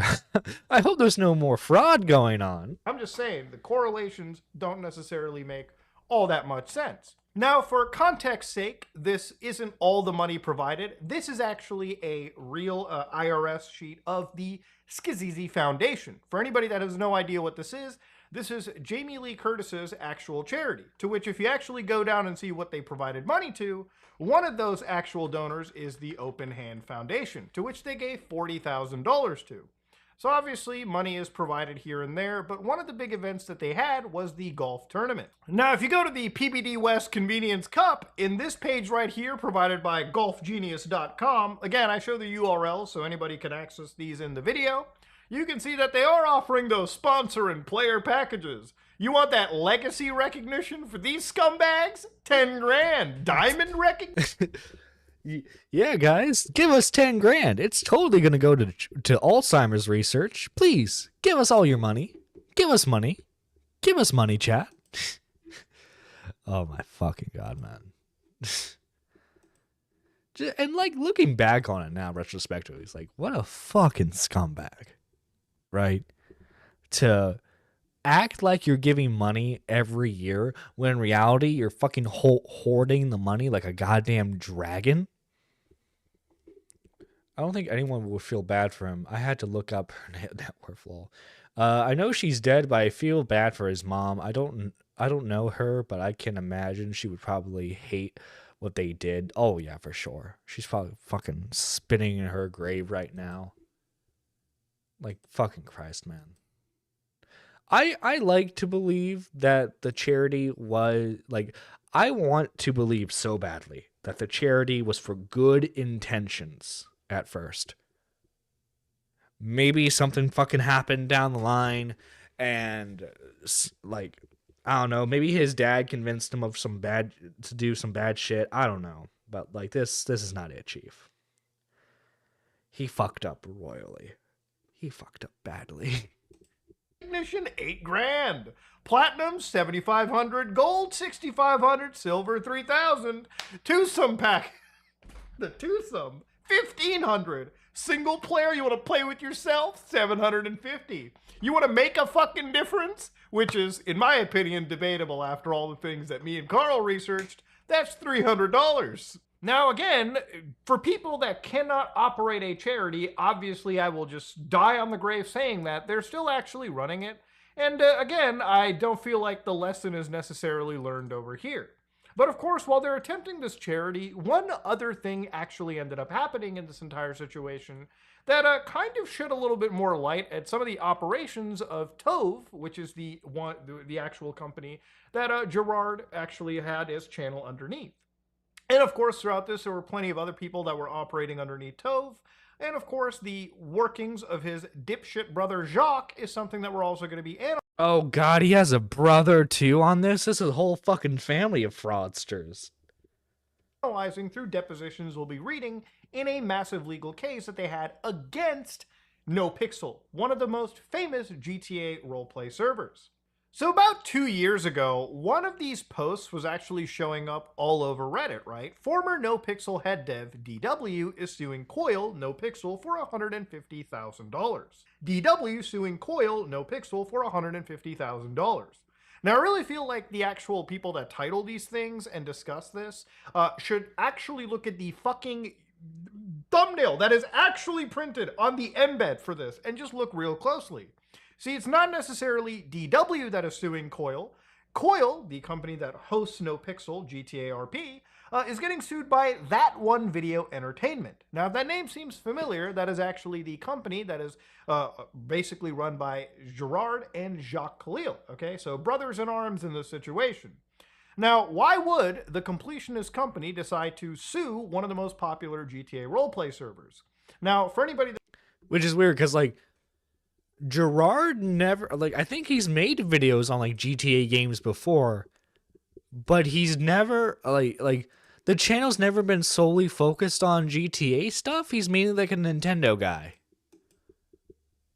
The road to hell is paved with good intentions. Yeah.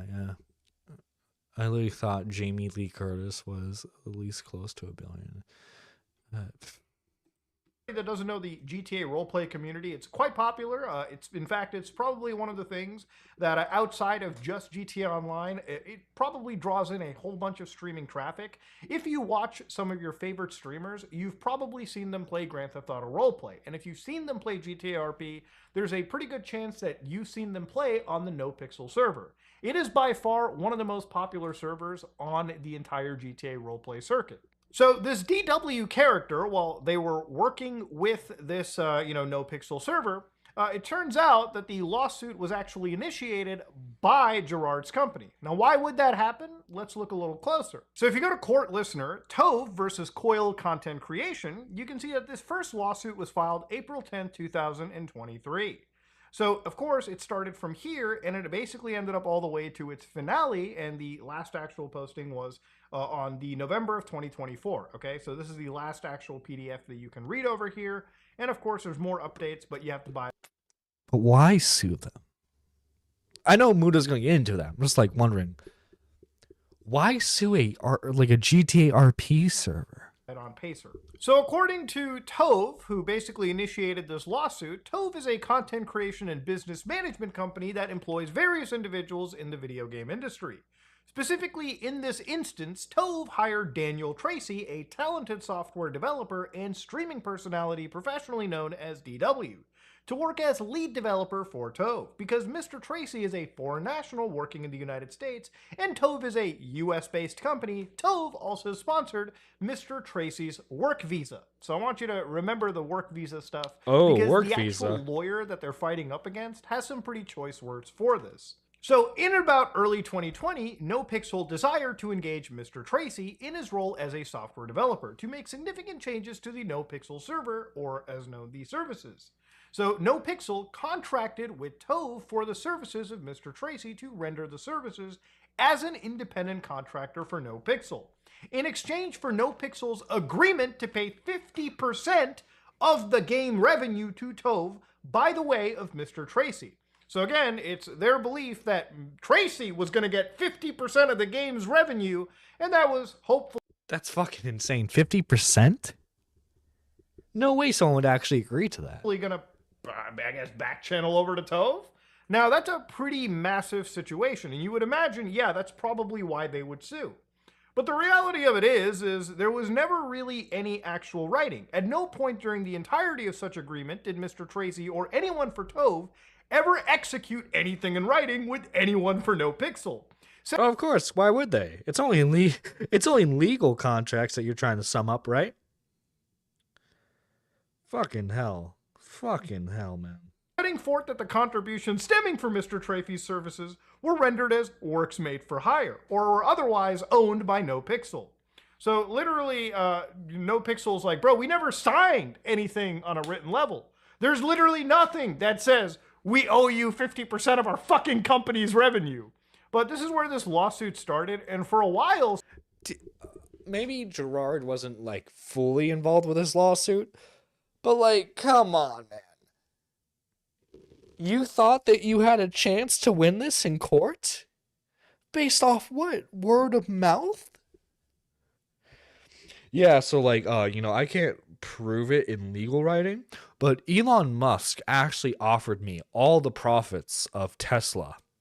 Yeah, he offered it all to me, and, I'm going to be suing him for everything. Some would think maybe they have some actual basis for this. The basis of claim that apparently was brought over here was that they made significant contributions to the front-end visual aesthetics of the game and, more importantly, the back-end information. And they specifically pointed out that Tracy designed and created the entire payment processing system utilized by NoPixel, which has facilitated the processing of millions of dollars in payments to the defendant. Now, this might seem huge, but the more we look into this lawsuit, the more you'll realize that this probably is a spun-up ball of fucking crap when you actually bring in the expert witnesses and you specifically ask Tracy and even the people from, Tove, what the actual payment system is in a deposition. But let's move on. So Mitchell Clout, who we talked to, me and Carl, and is also the president of Defendant Coil Content Creation, is an individual that lives not in the United States, but all the way in Victoria, Australia, where the NoPixel server is effectively headquartered. So effectively what he kind of talks about over here is Coil servers are free and open to the public. But again, these servers have a limitation. Coil does, however, allow people to get priority access to these servers sooner. This is where you pay approximately $50 a month to approximately $200 a month for better access to a server. So in a sense, they're not exactly charging for, products or basically the game access just to get faster into the server queue, which obviously for a server as popular as NoPixel, where some of the biggest content creators play at, yeah, this is obviously something some gamers are probably willing to pay for. So what they had said was in May 2021, Coil entered into a contract with Daniel Tracy for Tracy to work as a developer, to which they paid a base salary of $10,000 per month. So in March 2022, Tracy proposed doing extra services in exchange for additional money from Coil. One of the things that Coil has asked Tracy to do was to set up additional international servers, because at the time, the only international server was India. Coil and Tracy communicated through the Discord messaging app. On March 22nd, 2022, Tracy sent the terms of the employment proposal, a true and correct copy, which is also attached in Exhibit 1. Now, for a while, actually, according to this, Tracy actually helped get up 2 additional international servers, one for Spain and one that covered South America, running Coil's code. Coil paid Tracy 50% of the revenue from these servers, which typically averaged between $40,000 to $50,000 per month to Tracy until Tracy was terminated in December 2022. So it was actually a good chunk of change provided to this guy from the actual server. And again, if that number seems like a lot, remember, NoPixel is by far an aberration, an outlier, the biggest server in the game from my understanding, and especially at the time during peak GTA Roleplay Mania. So according to Mitchell, he at no point ever spoke to anybody at Tove or agreed to even pay Tove or Tracy any money from the other servers. So before the It's just like, nah, man, I didn't agree to shit. I didn't agree to shit, motherfucker. Wow. Yeah, this is If I had a husband and kids and they did this shit, Lord knows I'd be haunting their asses. Oh, damn. Damn. The road to hell is paved with good intentions, yeah. Muda, okay, you're the one with the completionist section of the stream, yeah. yeah, we're doing the completionist section of the stream, yeah. this lawsuit, Mitchell apparently had no idea that Gerard's company was even a fucking thing until, of course, the lawsuits just entered into their domain. So there was also a situation provided, obviously, which was cease and desists to Mr. Clout, where apparently there was a possible issue of defamatory statements. The defamation in this case was talking about a former NoPixel employee had allegedly caused a data breach. Following such public statements, you also made further false statements in your personal capacity to the NoPixel staff, as well as the general public via Twitch. So obviously they were alleging that basically Tracy was identified as the former NoPixel employee. And anytime in the tech industry, when you have a data breach and you're fingered for it, it could possibly cause you issues down the road when it comes to future employment.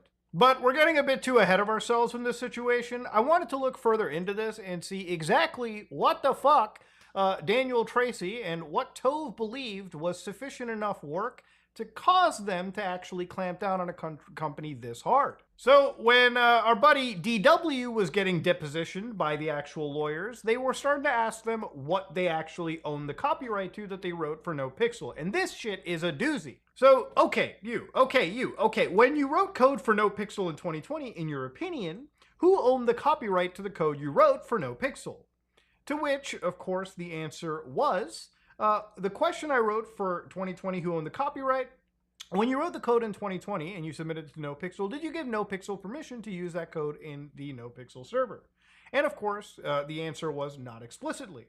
So the lawyer asks, you created not explicitly. They're trying to dance around the fact that they did indeed give NoPixel permission to do it. They're just like, well, no, I didn't say it in so many words, you know.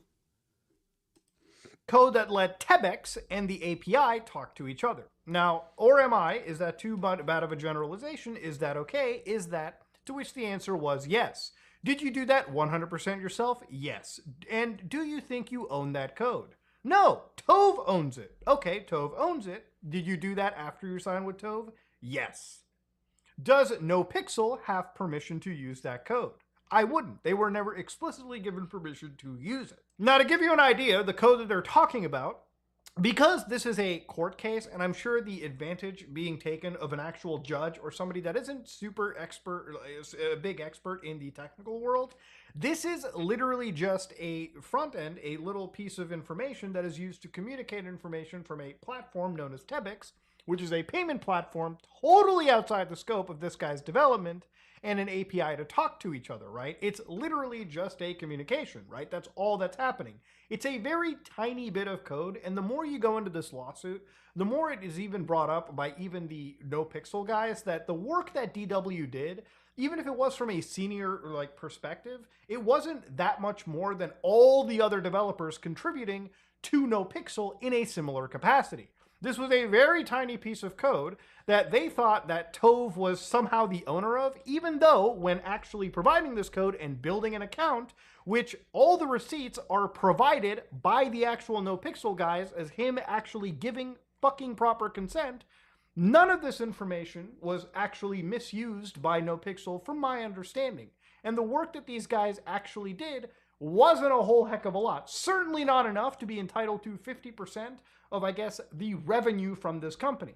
So when you're actually going to NoPixel, one of the actual pieces of evidence provided that said that these guys didn't actually own the copyright to the code that they were providing entirely, or at least they were providing licenses to NoPixel, was their terms and rules, which is something you are going to see when you're actually applying to their site in any capacity, or at least as an actual contributor to their server. So the providers of the service are responsible for any user-generated content. The content you submit, upload, or otherwise make available to the service may be reviewed by staff members. All content you submit or upload may be sent to third-party verification services. So importantly over here is this line. You are granting us with a non-exclusive, permanent, irrevocable, unlimited use to use, publish, or republish your content in connection with the services. You retain copyright over the content. So while, yes, the copyright obviously belonged, or at least was in part, for the actual developer, the actual NoPixel guy straight up said they have an unlimited license to use, publish, or republish the work, which is not far off from a lot of sites that offer. Remember, chat, always read contracts before signing it. I feel like a lot of people, they don't understand legalese, so they get themselves into fucking trouble. The kids aren't alt-right. Oh, Muda covered the I feel like honey fails. The owners can always lure people in with pie. Yeah.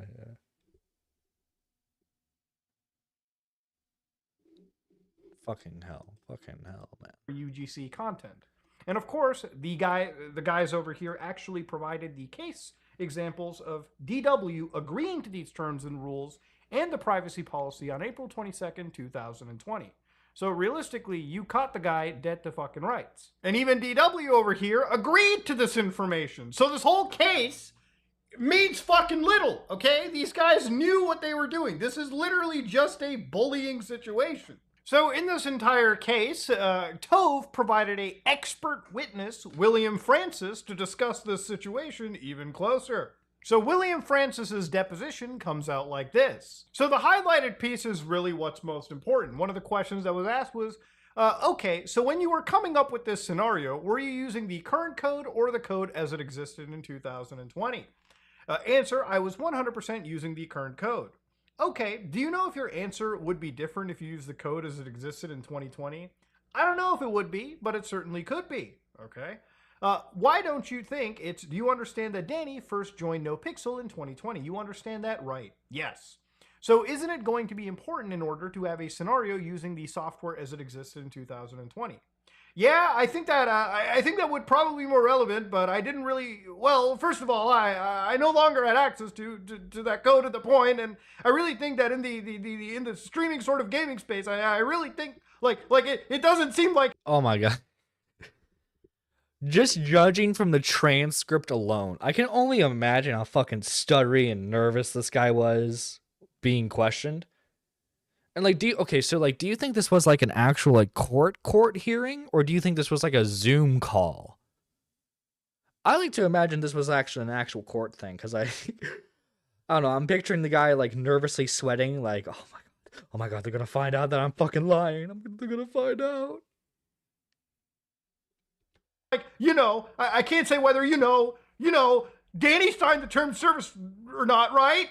And I would and I don't know if Coyle saves that information, and if you can hopefully reproduce it and clear up that question altogether, right? I was asked if it's hypothetically possible. Now, of course, this was in regard to a serious claim where could somebody access the NoPixel server without even agreeing to terms and conditions, which these terms and conditions would obviously provide, proper understanding to anybody developing for their server. The code you provide obviously falls into their rights as well. They can use your code as you're providing it underneath a terms of service, which gives the actual Coil. That's why. That's right. They're going, your code, our choice. That's what they're doing. That's what they're doing. Your code, our choice. I wouldn't doubt it if it was in person. Like, did you hear that Honey is being sued by Legal Eagle? Yeah, don't worry, Black Saw. That's the next topic we're covering. In case you didn't see the title of the stream. Gives NoPixel a license. And of course, this blabbering that you heard, this fucking level of stuttering that matches Unreal Engine 5 is provided by the expert witness given by Tove. And of course, this is a level of expertise being provided. Boy, oh boy, it gets fucking worse. So, according to that one video gamer, when they were actually applying or providing information to the United States Immigration Department for a work visa, one of the actual things they actually brought up to Daniel Tracy, the person that they were employing in their company, this is what they brought in. Your title will be lead developer, and you will report to the company's COO, dipshit Jacques Khalil. This is a full-time, salaried, exempt position. You'll be required to work a minimum of 35 hours per week. So, of course, when you look down into it, the salary starts with a gross amount of $105,000 per year. And, of course, they also talk about things like sponsorships. During your employment, you may be eligible to participate in paid sponsorships for the services you provide to the company. With respect to all such sponsorships, you agree that all compensation you earn is to be paid by a third-party sponsor entity directly to the company. The company shall retain 30% of the gross amount paid for the sponsorships, and you'll be paid 70%, which is a pretty bad split in my opinion, but to go down further into it. Now, you would think that DW is more inclined to be operating on their work visa while working for a company like Tove, and that's pretty much what it comes down to. They would be developing exclusively in-house at that company. Not necessarily to be loaned out to another organization, it seems, from what we're reading here. And again, to go further in, I don't understand the complexities of H-1B visas entirely. I'm not an immigration lawyer, but I believe employment should entirely be at the place that is issuing your visa. So to see DW going to other locations and working for other entities like this is a little bit surprising, and it doesn't really make sense even reading this agreement why they... Yeah, because like a work visa, from what I understand, like a work visa is to work at a specific place, right? So if you're if you're no longer working at that company, then I feel like wouldn't your work visa then not be acceptable anymore? To my understanding, no one reads the title of the streams. They really don't. They don't. You know what? Next Nerdy Live, I'm gonna make the title like super fucked up. To see if like anyone notices. It's gonna be like anyone who watches this stream endorses like this terrible person. I'm gonna title it anyone who like clicks on the stream supports Mini Lad. They would be entitled to the money earned at other locations, or at least even a percentage of it. Since it didn't even seem like this was a sponsorship, this was a direct relationship between an individual and an entirely separate entity. And again, when you think about, maybe that applies to the companies that, he's working for, like NoPixel. No, the One Video Entertainment wishes to employ Tracy in the specialty occupation of lead developer. So he's going to be working as the lead developer for their company and programmer on interactive multimedia entertainment productions. So in the deposition with Jacques Khalil right over here, they kind of go into hiring people for their company. And this is where some serious questions get asked. So, for instance, what they basically said was, do you have any use for these developers, right? We have in past used developers for projects. So, for instance, some of these could be things like fixing some of their websites, a couple $100 or $1,000, that's it, fix something small. What does Danny do for Tove? His official title is lead developer. What does he do? He was hired specifically to lead the development for NoPixel. So he was hired to do the development at NoPixel. Why no? I'll come back to that. Prior to Danny, has Tove ever hired an employee to work for another company? And of course, what had happened over here was our friend Jacques said, I'm going to say, no, I don't think so. No.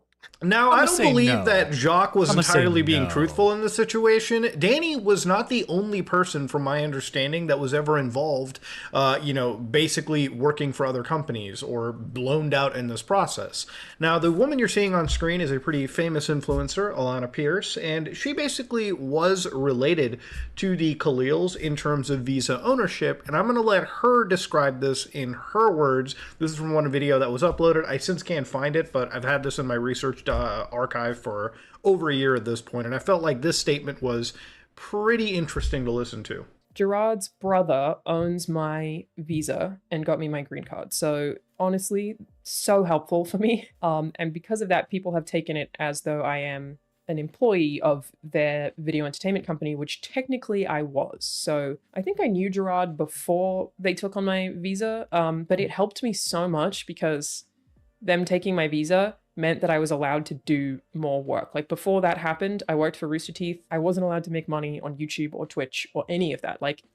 Because of the way visas work, you can only make money through your one employer. So when they took my visa, which just happened through, I think my manager knew him and knew that he was a guy who would be willing to do that. He takes 5% of income from me. He's currently not taking 5% from everything. He's taking 5% from my actual job. But basically, the visa allowed me to make money from the internet and work for other companies where beforehand I was only allowed to work at IGN or only allowed to work at Rooster Teeth, and anything that I made from YouTube or Twitch or whatever, which I don't think I was even doing back then, to be fair, but I wasn't partnered on Twitch, but my YouTube income all went to Rooster Teeth, and then they took a cut and then they would pay me, which is such an exploitative, shitty system. It's insane, because that's the way the visas work. You can only earn income from the person who owns your visa. So when this company took over my visa, it meant that they can all my money still went to them, but they were paying me all of it. And I was able to work for more different companies and do different sponsorships, which I wasn't allowed to do on a visa because they would have to sponsor Rooster Teeth first, if that made sense. It's an annoying mess.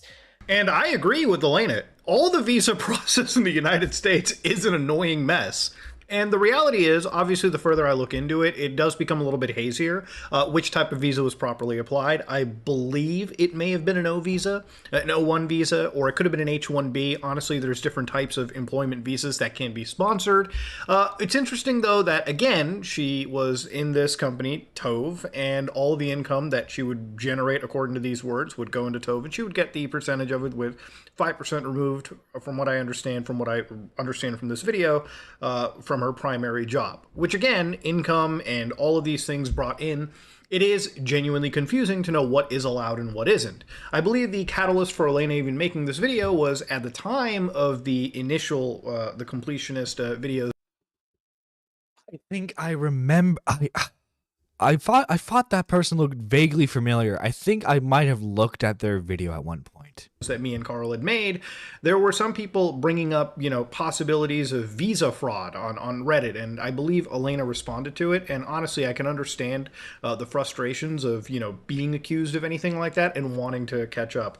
Again, I'm not throwing shade at Elena. I'm just also including this fact as this is a confusing situation, and I'm sure even for her, it's entirely out there. Even for me, I'm going to stop kind of touching on this topic because while it is genuinely confusing, and I think it is worth digging into, this ultimately will require an immigration lawyer to look into if there is any actual malfeasance. The reason for me including this clip was, again, to show you that DW was not the only employee at Tove, or the only person under their visa banner that, suddenly was also working at other organizations or taking other outside external sponsorships. And of course, his lawyer comes in, Tove is not generally an employment agency, correct? No. Have you ever personally communicated with anybody at NoPixel? Other than Danny? No. Have you ever communicated with Mitch Clout? Of course, the lawyer keeps jumping in. Objection. No. No, I want to say no, not directly. But definitely there were some indirect communications. Well, can you elaborate specifically around Danny's visa? When you say indirectly, meaning you're talking to Danny and Danny is talking to Mitch, or is there something else? And Jock is like, that's correct. So again, you're not actually having a conversation from company to company. You're just using your in-between to talk, I guess, indirectly. Were you ever listening to any call that Danny and Mitch were having? No. Are you aware of any written? Strike that. NoPixel is not in any way legally associated with Tove, correct? And that it's not a subsidiary or a partnership. It's not a division of it, it's a completely separate company, correct? In which the actual counsel, like Gerard signs, like, objection, vague. No, that's a pretty good question, by the way. And Jacques is like, in terms of, I guess, like from an entity standpoint, yeah, no shit, that's what he's asking. No. Are you aware of any written agreement of any kind between Tove and NoPixel? Objection, vague. It's not vague, bro. Other than what... Objection.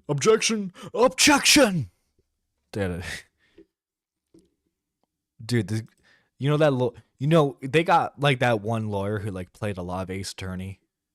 I think that was the issue. They got someone who played a lot of Ace Attorney and was just like, objection. What Danny and Mitchell had in their Discord chats? No. Okay. And are you aware of any written legal agreements between Tove and Mitchell Clout? Same answer, other than what Danny and Mitchell had in their chats? No.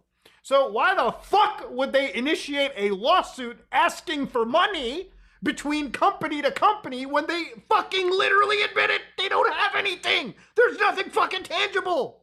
So then you go down over here and it's like, did Tove hire Danny to be the lead developer for Tove? Which is exactly what we saw in their actual like application to the U.S. Immigration Department? Or Objection, be the lead developer vague. for NoPixel? Objection, vague. No. Jack answers. He was hired as the lead developer for TOVE to be loaned out to NoPixel?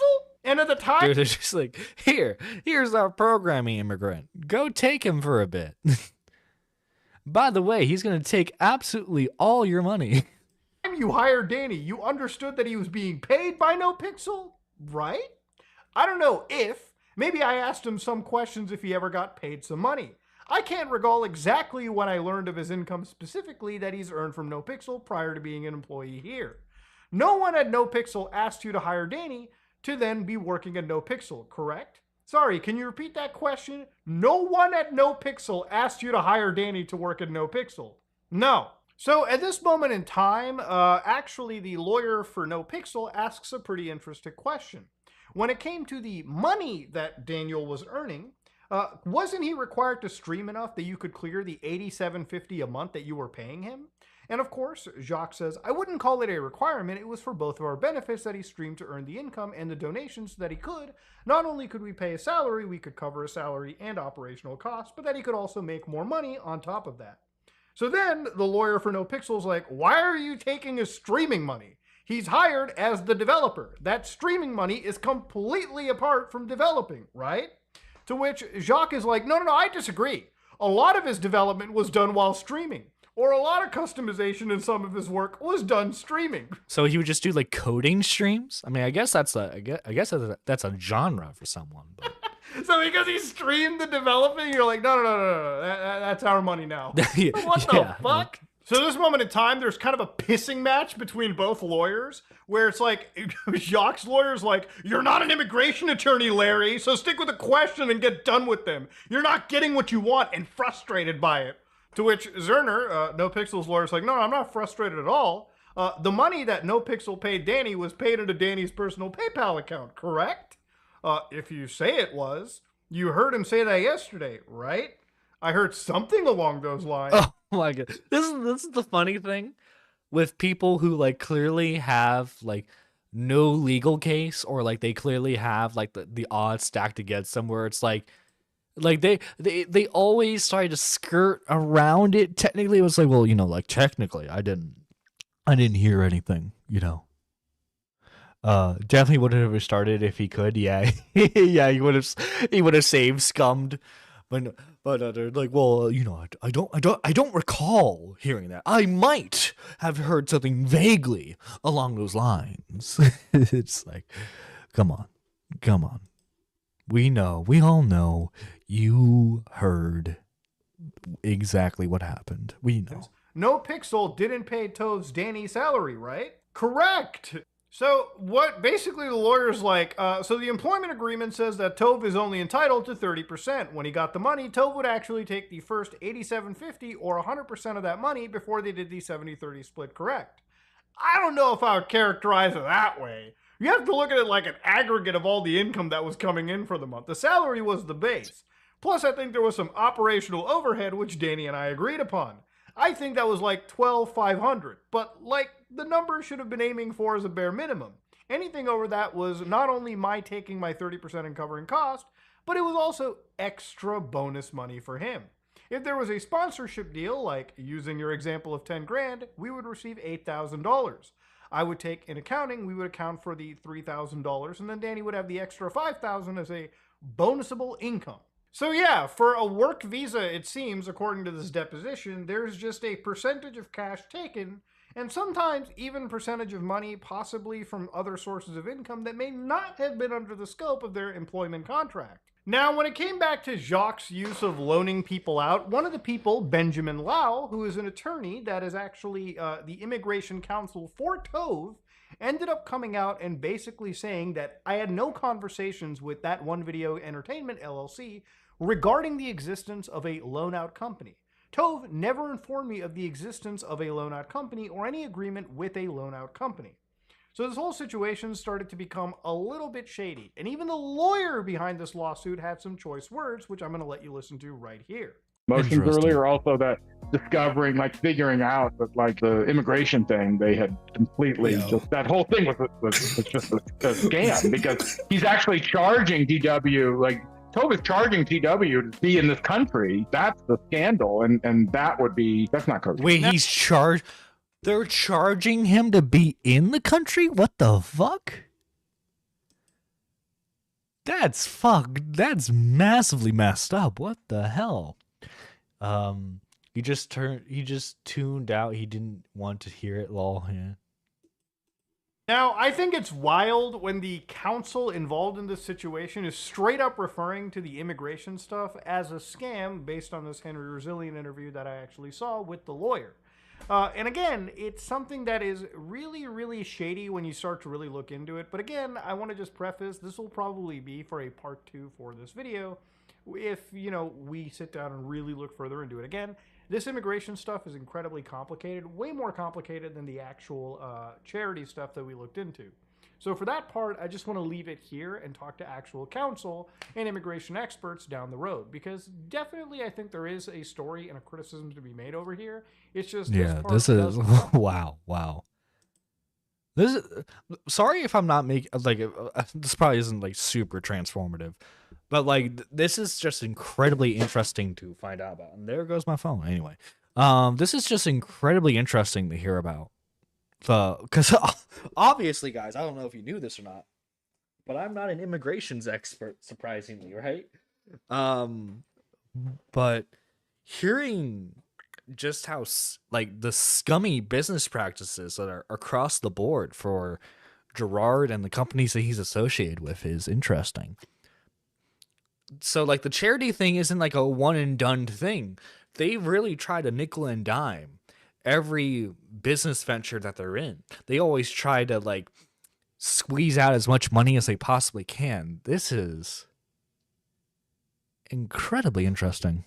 Does require a lot more research and understanding of the U.S. immigrations and visa system. Now look, what's important here is obviously, while I'm not a lawyer, I'm going to show you correspondence from the lawyers at Coil actually talking to Benjamin Lau here. So for instance, the attorney who called him on Monday, they represent Coil Content Creation, and I'm here in regard to the H-1B visa application that you prepared for Tove on behalf of Daniel Tracy. So this is an actual email. Read this. It's fucking insane. Coil is currently in a lawsuit filed by Tove in which Tove claims that it hired Daniel Tracy, not to work at Tove, but to be loaned out to Coil. The lawsuit further alleges that Tove and Coyle made an agreement that Tove would be entitled to 50% of Coyle's revenue. By the way, 50% is just fucking crazy.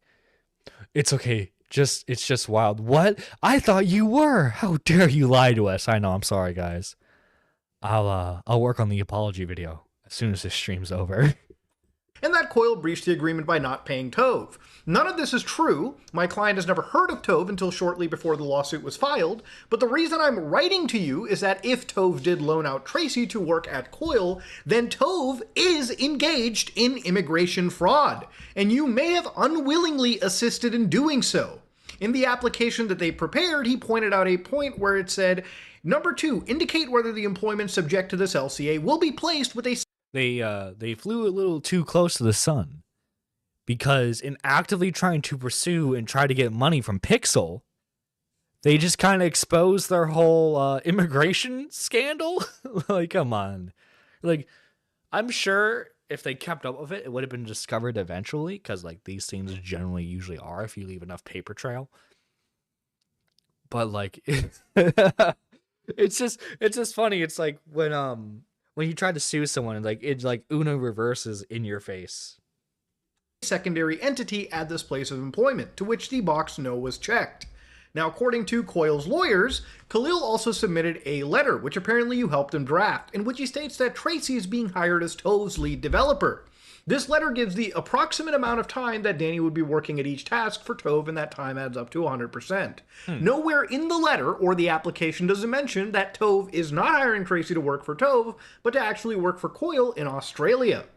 So they took Mr. Khalil's deposition on Friday, and he proudly admitted that the statements in the immigration application were untrue. He claimed that Tracy was hired to work at Coyle, and that Tracy was required to stream himself game playing on Twitch, and that from the revenue he earned from streaming, he was required to pay Tove back the alleged developer salary of $87.50 per month, plus 30% of anything over that.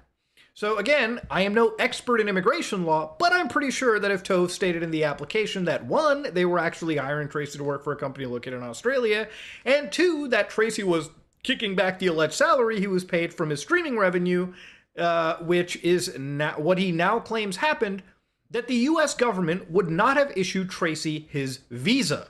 So this is actually a huge point that was brought up by the actual organization. Interesting. And this is what requested big subpoenas for this visa information. So yeah, this is a lot more serious than just charity fraud, if this is what the actual attorneys that are going against Tove are stating in their emails. This is something the US government should seriously be looking into.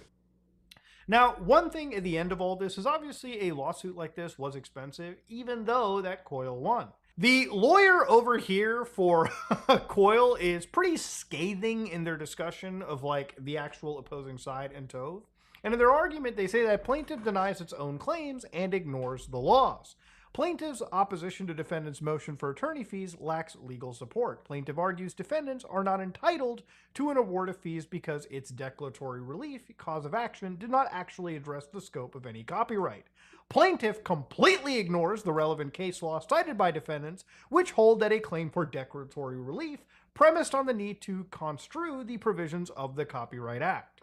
So when it came to how much money was actually spent in this entire situation, guys, it was no small amount.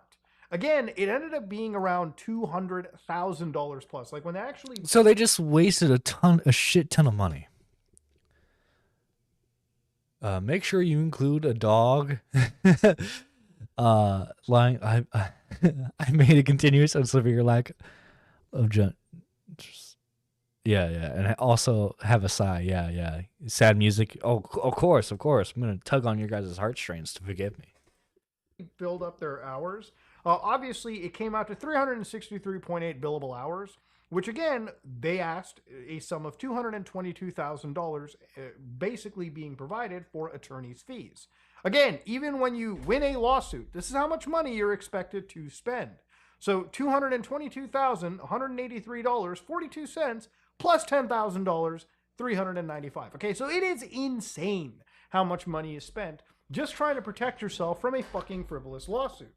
Now, at the end of all this, because the actual Khalils lost, Dumb and Dumber lost this lawsuit, they are actually in a lot of trouble here, because if they have to pay this back, and again, it depends on how the judges handle it, but it's not going to be cheap, okay? Especially in the state of California.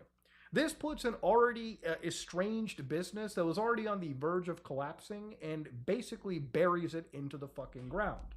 And honestly, after all of the shit that we had to go through trying to defend ourselves... Oh no. Oh no. That explains why he hasn't been uploading. Oh no. Oh, that's fucking hilarious. Hang on. Because they were somewhat active. Community posts. Which would currently help you most in your life? Wisdom, power, courage, Triforce.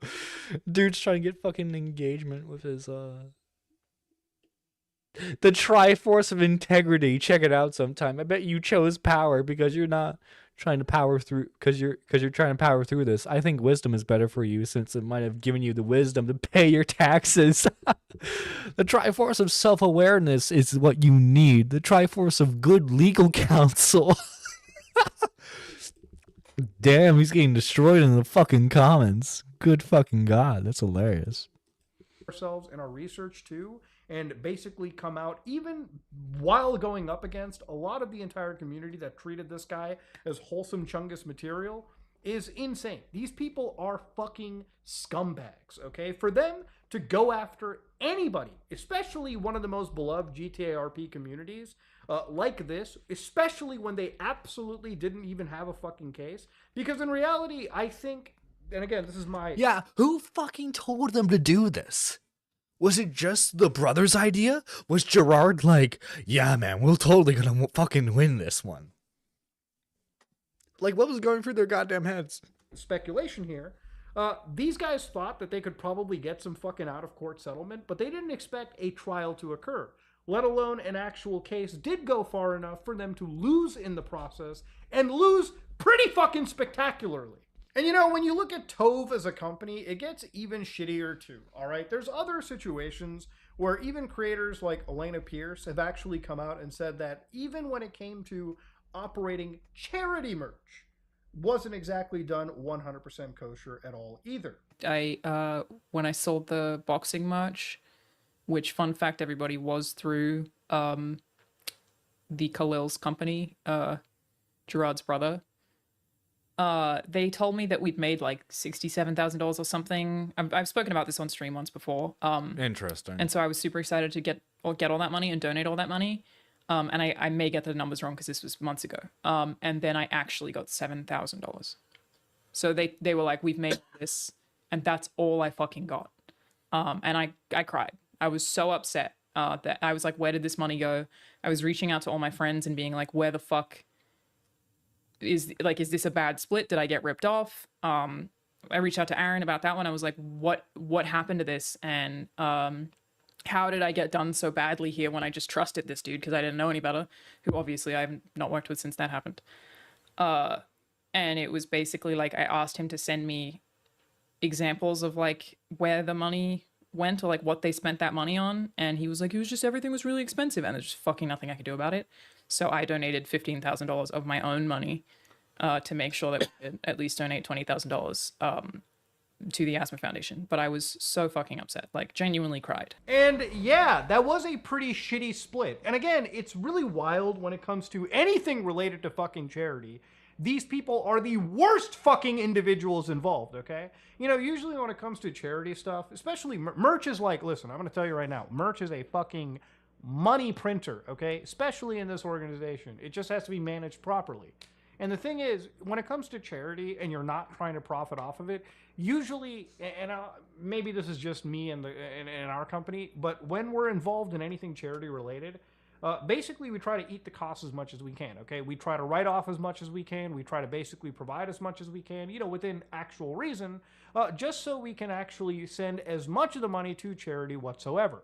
The split that Elena is talking about, again, this is money that she was necessarily cheated out of in this situation. She expected to give a lot more money to charity, which obviously any creator is expecting. And when you're working with somebody who apparently is this business-savvy magnate, okay, like fucking Jacques Khalil, who ends up being a complete and utter fucking idiot, you end up actually basically getting screwed in the long run, and ultimately, if you're gonna be honest, Damn, Gerard's family is really fucking shifty. Well, like fucking hell. Someone play the world's smallest violin, lol. Damn, he got roasted like a marshmallow. Yeah, he really did. Holy shit. honest here, okay, the people that you're giving money to, the actual charity, because of mismanagement, they could have had a much larger share, but they didn't. But of course, in this situation, Elena is a fucking angel, and she did in fact provide a whole bunch of money from her personal savings, her actual money, and gave it to people who were quite needy in this situation. Money that is absolutely spent in the best possible way. And for that, I can say congratulations to really anybody who's willing to make that kind of a financial step. It's a good thing to do. Something that I sorely see lacking from the fucking Khalil side. Yeah. they have failed multiple times to donate to charity in any capacity. But yeah, guys, okay, so we have one last story for you today. But I do need to take a bathroom break, unfortunately. Give me 1 second, chat, because we're going to get some music going. We're going to get some music going while I go to the bathroom really quickly. Just like some... let's get some game music in here. You know what? Let's get some Earthbound, okay? Some Earthbound waiting music. There we go. Music.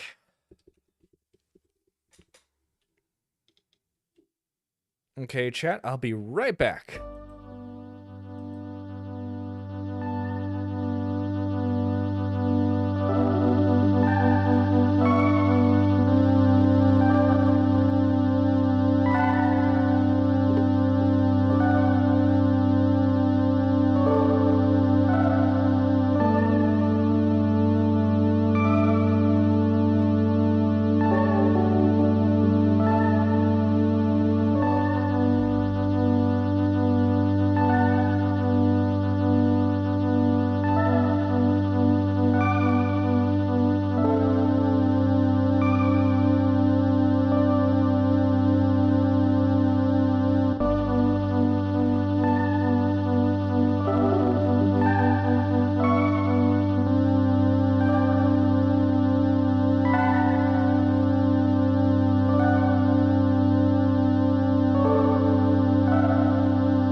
I'm back. Don't forget to wash your hands. I did. All right. Let's continue onward, shall we? What did him and his brother and his dad think was going to happen? I don't know, man. They were hoping for some easy money. That's the end of it. It's just, they were hoping for some easy ass fucking money. Although they didn't fucking get it, that's for sure. Anyway, we got this exposing the honey influencer scam. By now, you've probably heard about honey, you know.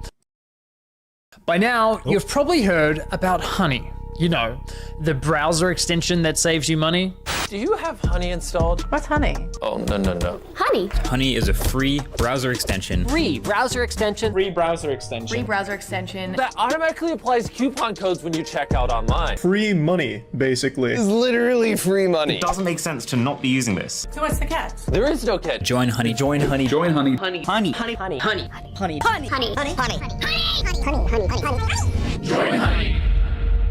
Yeah, I hate to break it to you, but your favorite influencers sold you a lie. Honey is a scam, and the majority of claims promoted by those influencers aren't even remotely true. But it gets worse. Honey hasn't just been scamming you, the consumer, they've also been stealing money from influencers, including the very ones they paid to promote their product. And I'm not just talking about a few. You're starting on the Legend of Zelda build. The Legend of Zelda build. Oh wait, is that Lego set? I'm super confused right now. Bucks here. I believe the scam has likely cost content creators millions of dollars. Dude, I remember seeing, what was it, like 2016, 2017? You couldn't go anywhere without a honey ad. Honey, the coupon that sends you? Shit, yeah. Sound crazy? Well, I didn't believe it at first either, until I experienced it myself firsthand. In fact, I'm confident this might just be the biggest influencer scam of all time, which is insane considering Honey is owned and run by PayPal, who purchased this company for $4 billion. This 3-part series Interesting. is the result of a multi-year investigation where I believe I've uncovered signs of advertising fraud, affiliate fraud, the illegal collection of personal data, deception, lies, coercion, extortion, the list goes on. I've reviewed hundreds of documents, adverts, sponsorships. I've reviewed emails between Honey and merchants, interviewed victims. Believe me, this runs deep. Now, I want to be clear, the views, allegations, and conclusions expressed in this series are my opinions, based on evidence I have gathered, which will be shared throughout. With that said, ladies and gentlemen, this is the Honey Trap.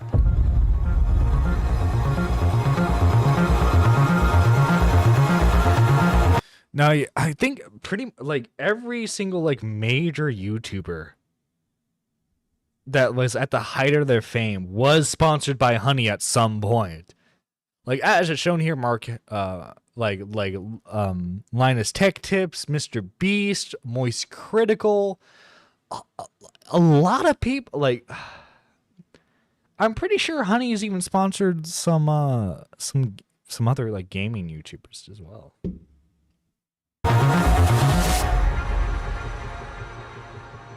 Now I know what you're thinking. It's a free browser extension. How bad could it be? Well, trust me, it's far more sinister than you might think. You know what they say, if a product's free, it's likely you're the product. And as you'll find out later in this investigation, that remains true for PayPal Honey. Now, like most people, I too fell for the lies. I mean, what's not to love about a free browser? And you know what? This is why I never fucking buy any like YouTube sponsored merch or anything. Like not merch, sorry. Any YouTube sponsorship thing. I think the only thing I've been mildly interested recently is like, well, I did buy Raycons, but it wasn't for like any merch thing. It was just I wanted the headphones. And then Fume looks mildly interesting. That honestly looks like something I would buy. I remember Honey from Game Theory. Oh, okay. Yes, the Legend of Zelda set. Oh, nice. Or GT Live, rather. I wish Lego. Oh boy, Lego discussion has opened up in chat. Everyone, brace yourself. Fucking brace yourself, chat. Browser extension that saves you money. It's a compelling product, and with the endorsement from what feels like every single popular influencer on YouTube, it's no wonder millions of people downloaded it. Ironically, the very influencers promoting Honey seemingly had no idea the company was quietly picking money out of their very own pockets. Well, at least one of them realized, but we'll get to that later. So let me show you how Honey's been stealing money from influencers. So let's say you're watching a video on YouTube. If you're into tech like me, maybe you're watching a Linus Tech Tips video. Linus tells you about this free browser extension that saves you money online. You install it in 2 clicks and boom, you have Honey. Perfect timing because it just so happens you're looking to buy a new CPU for your computer. You come across another Linus Tech Tips video, and after watching, you're convinced you should buy the one recommended in his video. So you scroll down and find Linus's affiliate link to that product. Now, for those of you who don't know, when you click an affiliate link and buy something, the influencer who promoted the product earns a commission for referring you to that store. So you add the product to your cart, get to the checkout page, and hello, Honey says they found you 10 coupon codes. Sweet. You click apply discounts and Honey gets to work. But unfortunately, none of the coupon codes worked. Doesn't matter though, because as Honey has promised us for years, that means we know we've got the best deal. So you complete your purchase, you're happy, your new CPU's on the way, Linus is happy, he's getting his commission, everyone's happy, right?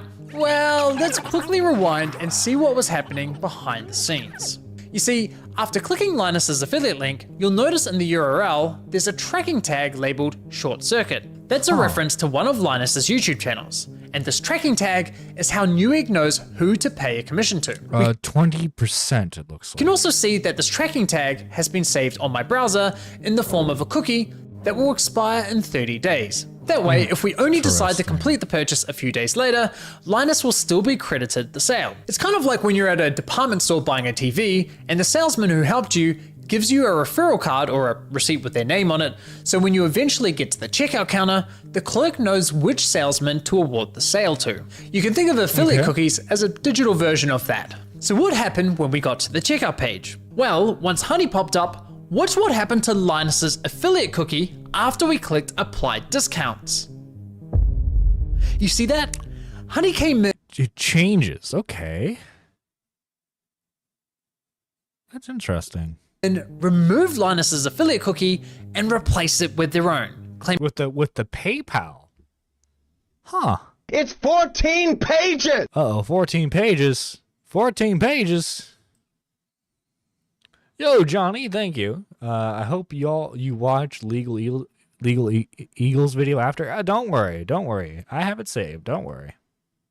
Thank you for the $1.99, good sir. Thank you. I was going to buy Raycon originally, but I'm glad I didn't. Hey, Raycons are actually pretty decent. Raycons are actually a pretty decent headset. I unfortunately, because like I like earbuds, but I have a bad habit of accidentally losing one. So I need to get like more Bluetooth earbuds soon when I get the money.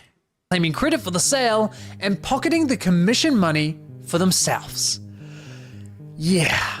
Now, if we quickly go back again, we can see what's causing this to happen. After clicking apply discounts, what you'll notice is that in the top left corner of your browser, Honey discreetly opens a small new tab. Oh. And I bet you the average person wouldn't notice that. Acts like a simulated referral click, as if they were the ones to refer you to the website, even though you're already on the website and at the checkout page. Once that page is finished loading and has stuffed PayPal's affiliate cookie, the tab automatically closes, leaving you blissfully unaware that anything ever happened. It's very sneaky. Now, when I first discovered this was happening, I thought, there's no way. Why would all these high-profile influencers be promoting a company that is actively poaching their affiliate commissions? It didn't make any sense. So to make sure I wasn't going crazy, I went on a Honey testing spree, clicking one affiliate link after another, and it kept happening. But even after all those tests, I scoured the internet to see if anyone was talking about this and found nothing. Okay, there was this one debate about it on the Y Combinator forum, but nothing concrete. Besides that, virtually nobody was talking about this, adding fuel to my doubt. So I figured, screw it.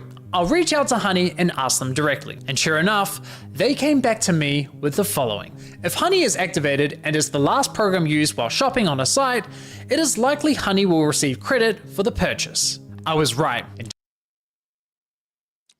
Wow.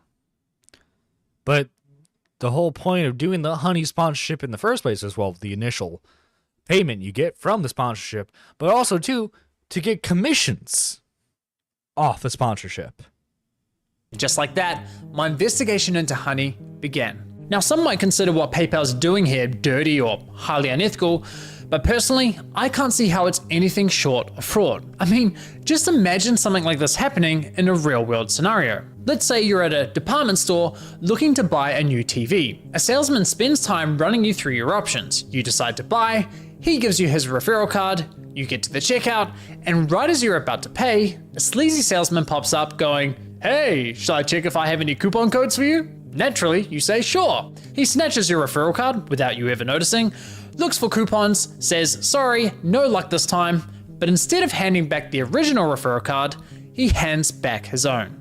PayPal didn't refer the customer to the store, they didn't promote any of the products, the salesman did that. PayPal provided absolutely zero value to the customer, yet they were rewarded for the sale. But because this is all happening online, buried behind clicks and cookies and tracking data, there's little to no transparency that this is ever happening.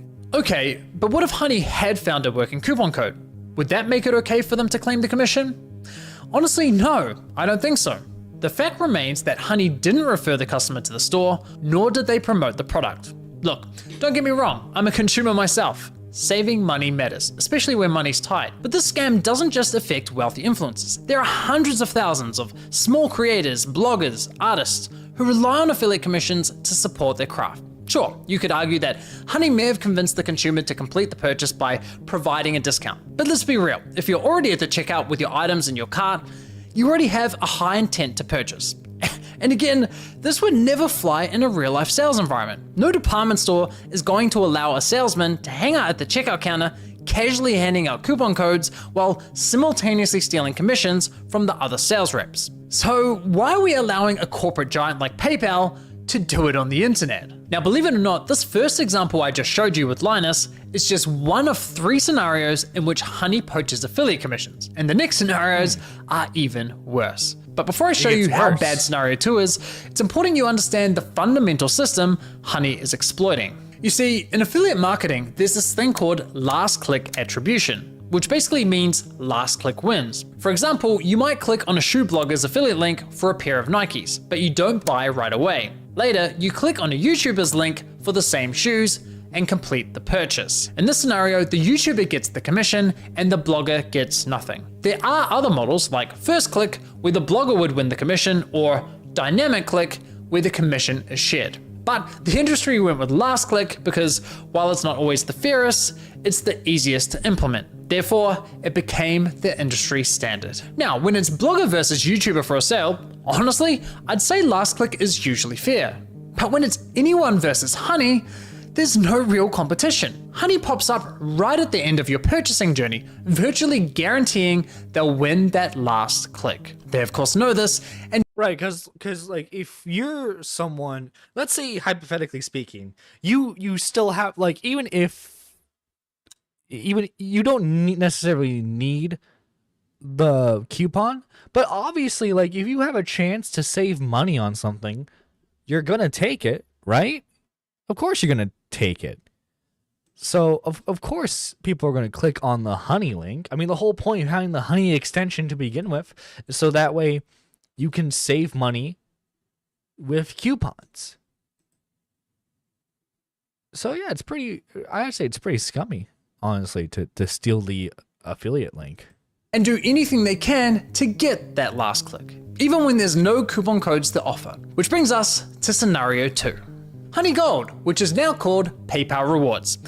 Here's how it works. When you get to the checkout and Honey Gold is available, Honey pops up and is essentially saying, "Hey you, consumer, click this button here so PayPal can claim the commission for the sale, and we'll share a portion of that commission money with you in the form of points." It's basically a lame cashback scheme. And it's genius because if there are no coupons to offer, but the store is participating in Honey Gold, it gives Honey another reason to get that last click.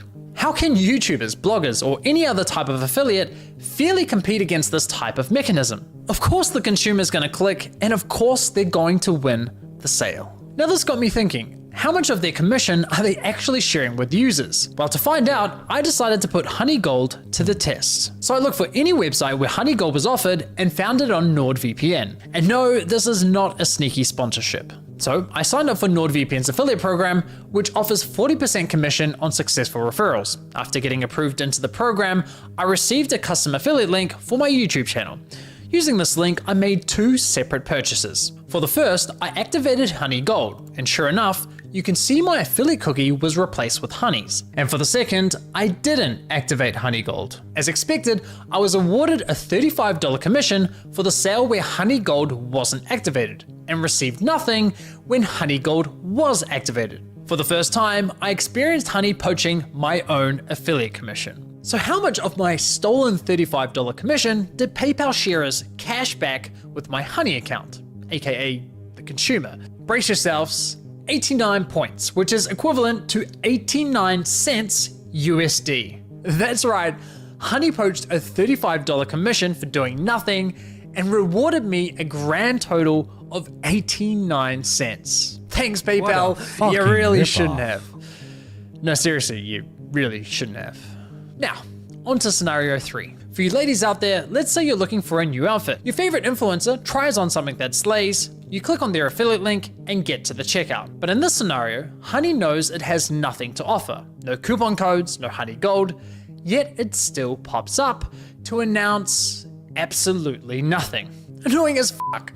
Naturally, you click the got it button to get rid of the annoying dancing coin, and whoa, what's that? PayPal takes the sale. Why? Because fuck you, Mary, that's your commission. But wait, there's more. My personal favorite is when Honey has nothing to offer, so pops up offering you to check out with PayPal, even though the option is already available at the checkout page. And of course, if you click the checkout button, PayPal poaches the sale. Classy. As I was saying, Honey uses any excuse possible to get that last click from the user. It's absolutely disgusting. I can't even begin to fathom how much money has been lost at the hands of this browser extension. And like the YouTuber he showed there, hang on, just gonna go back real quick, see if it will show the YouTube.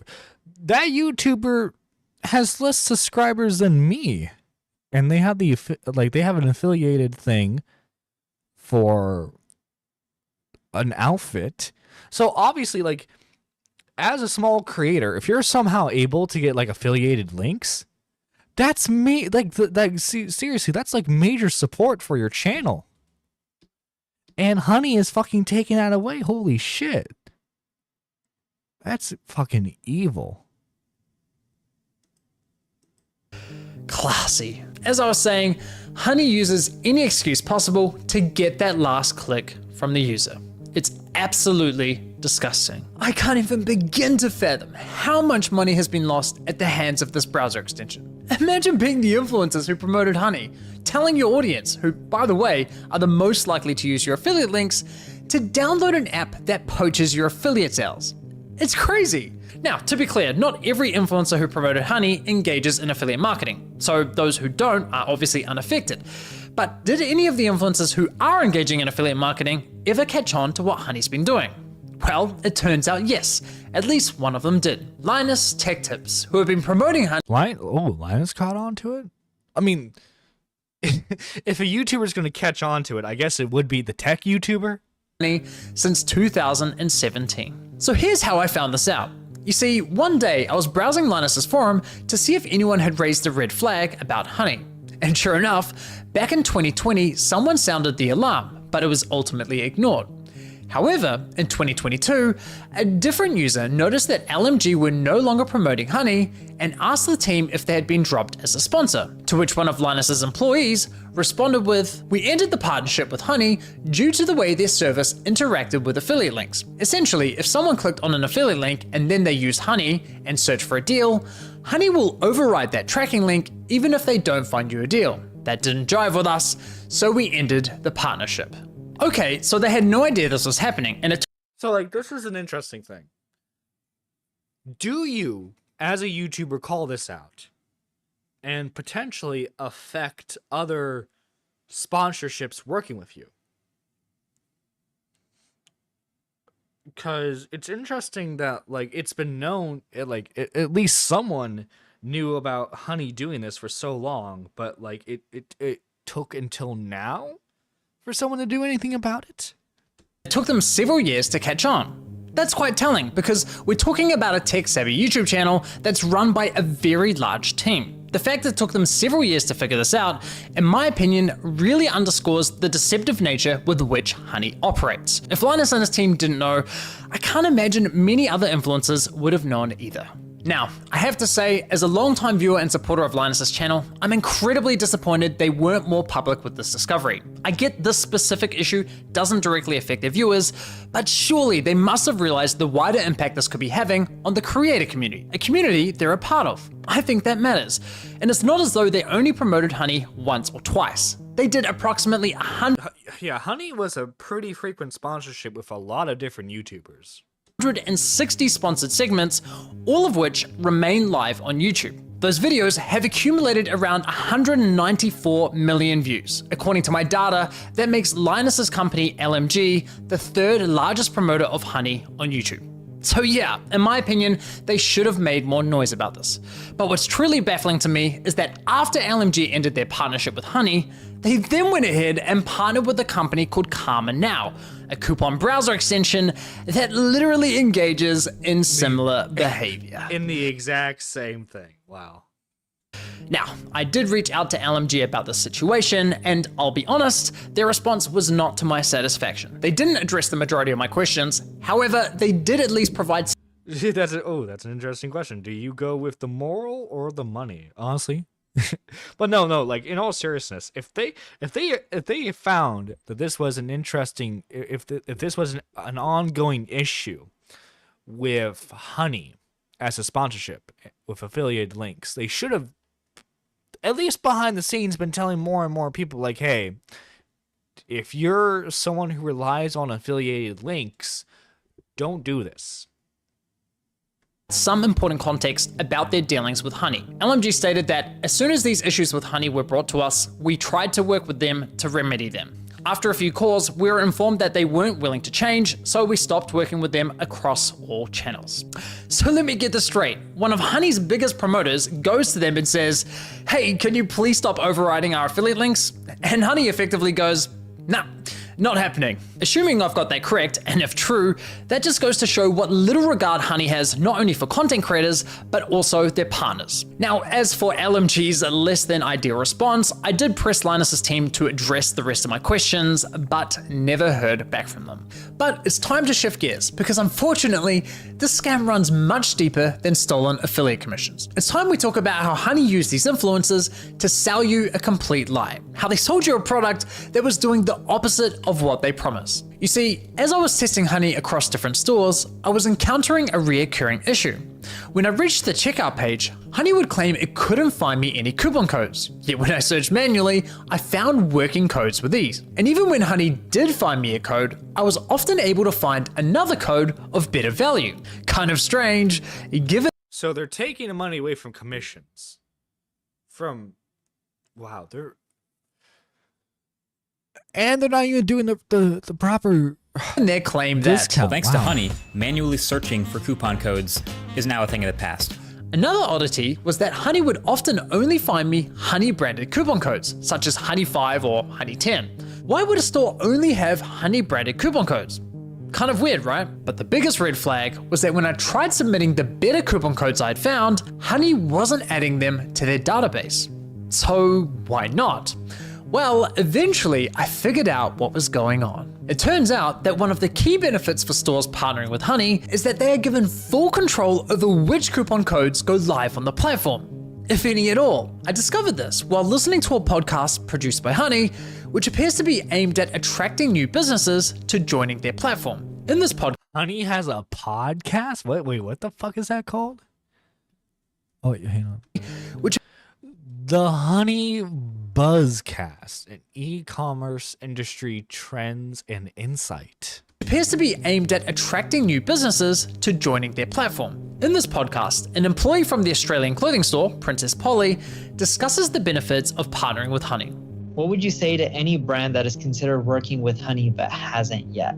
I would say missing out on converting customers. Like I said before, Gen Z is super discount savvy. You can't ignore the fact that they will hunt for like discount codes and they might find a better deal. With Honey, you can also control the discount code percentage, which means like they will potentially find a higher discount code on the internet. It literally lets you control like the customer journey, convert and control like the discount code percentage as well.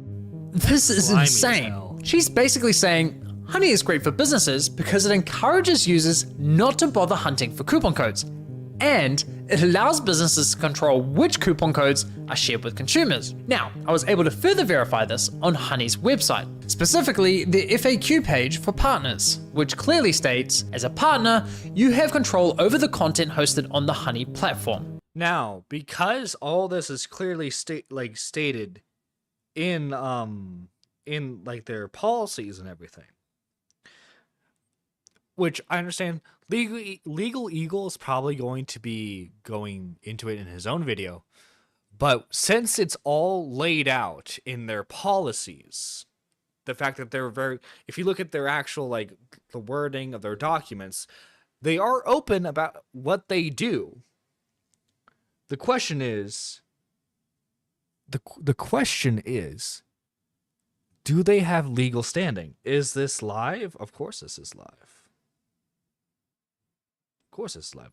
Coming at you live from the heart of the US. So yes, even if Honey knows of a coupon code that offers say 20% off, but a partnering store tells them, hey, only share a 5% off coupon, then that's the only discount Honey will apply to your cart at the checkout page. I mean, holy shit. Honey wasn't finding you the best deals possible, they were intentionally withholding them from you for their own financial gain. Yeah, that's fucking scummy as hell. It's just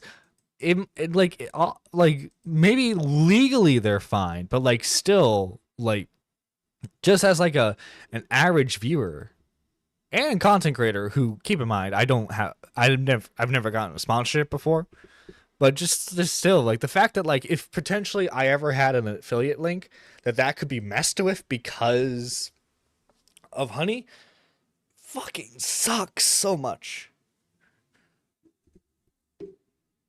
But yes, this is live. Oh god, I'm gonna fucking butcher this. Haikuo Murray. It's wrong morally. It is very wrong morally. I'm just gonna call you HM. Just gonna call you HM. Yeah, it's very, very wrong morally. And I'm glad this is being called out now. And I'm hoping that YouTubers continue to not work with Honey.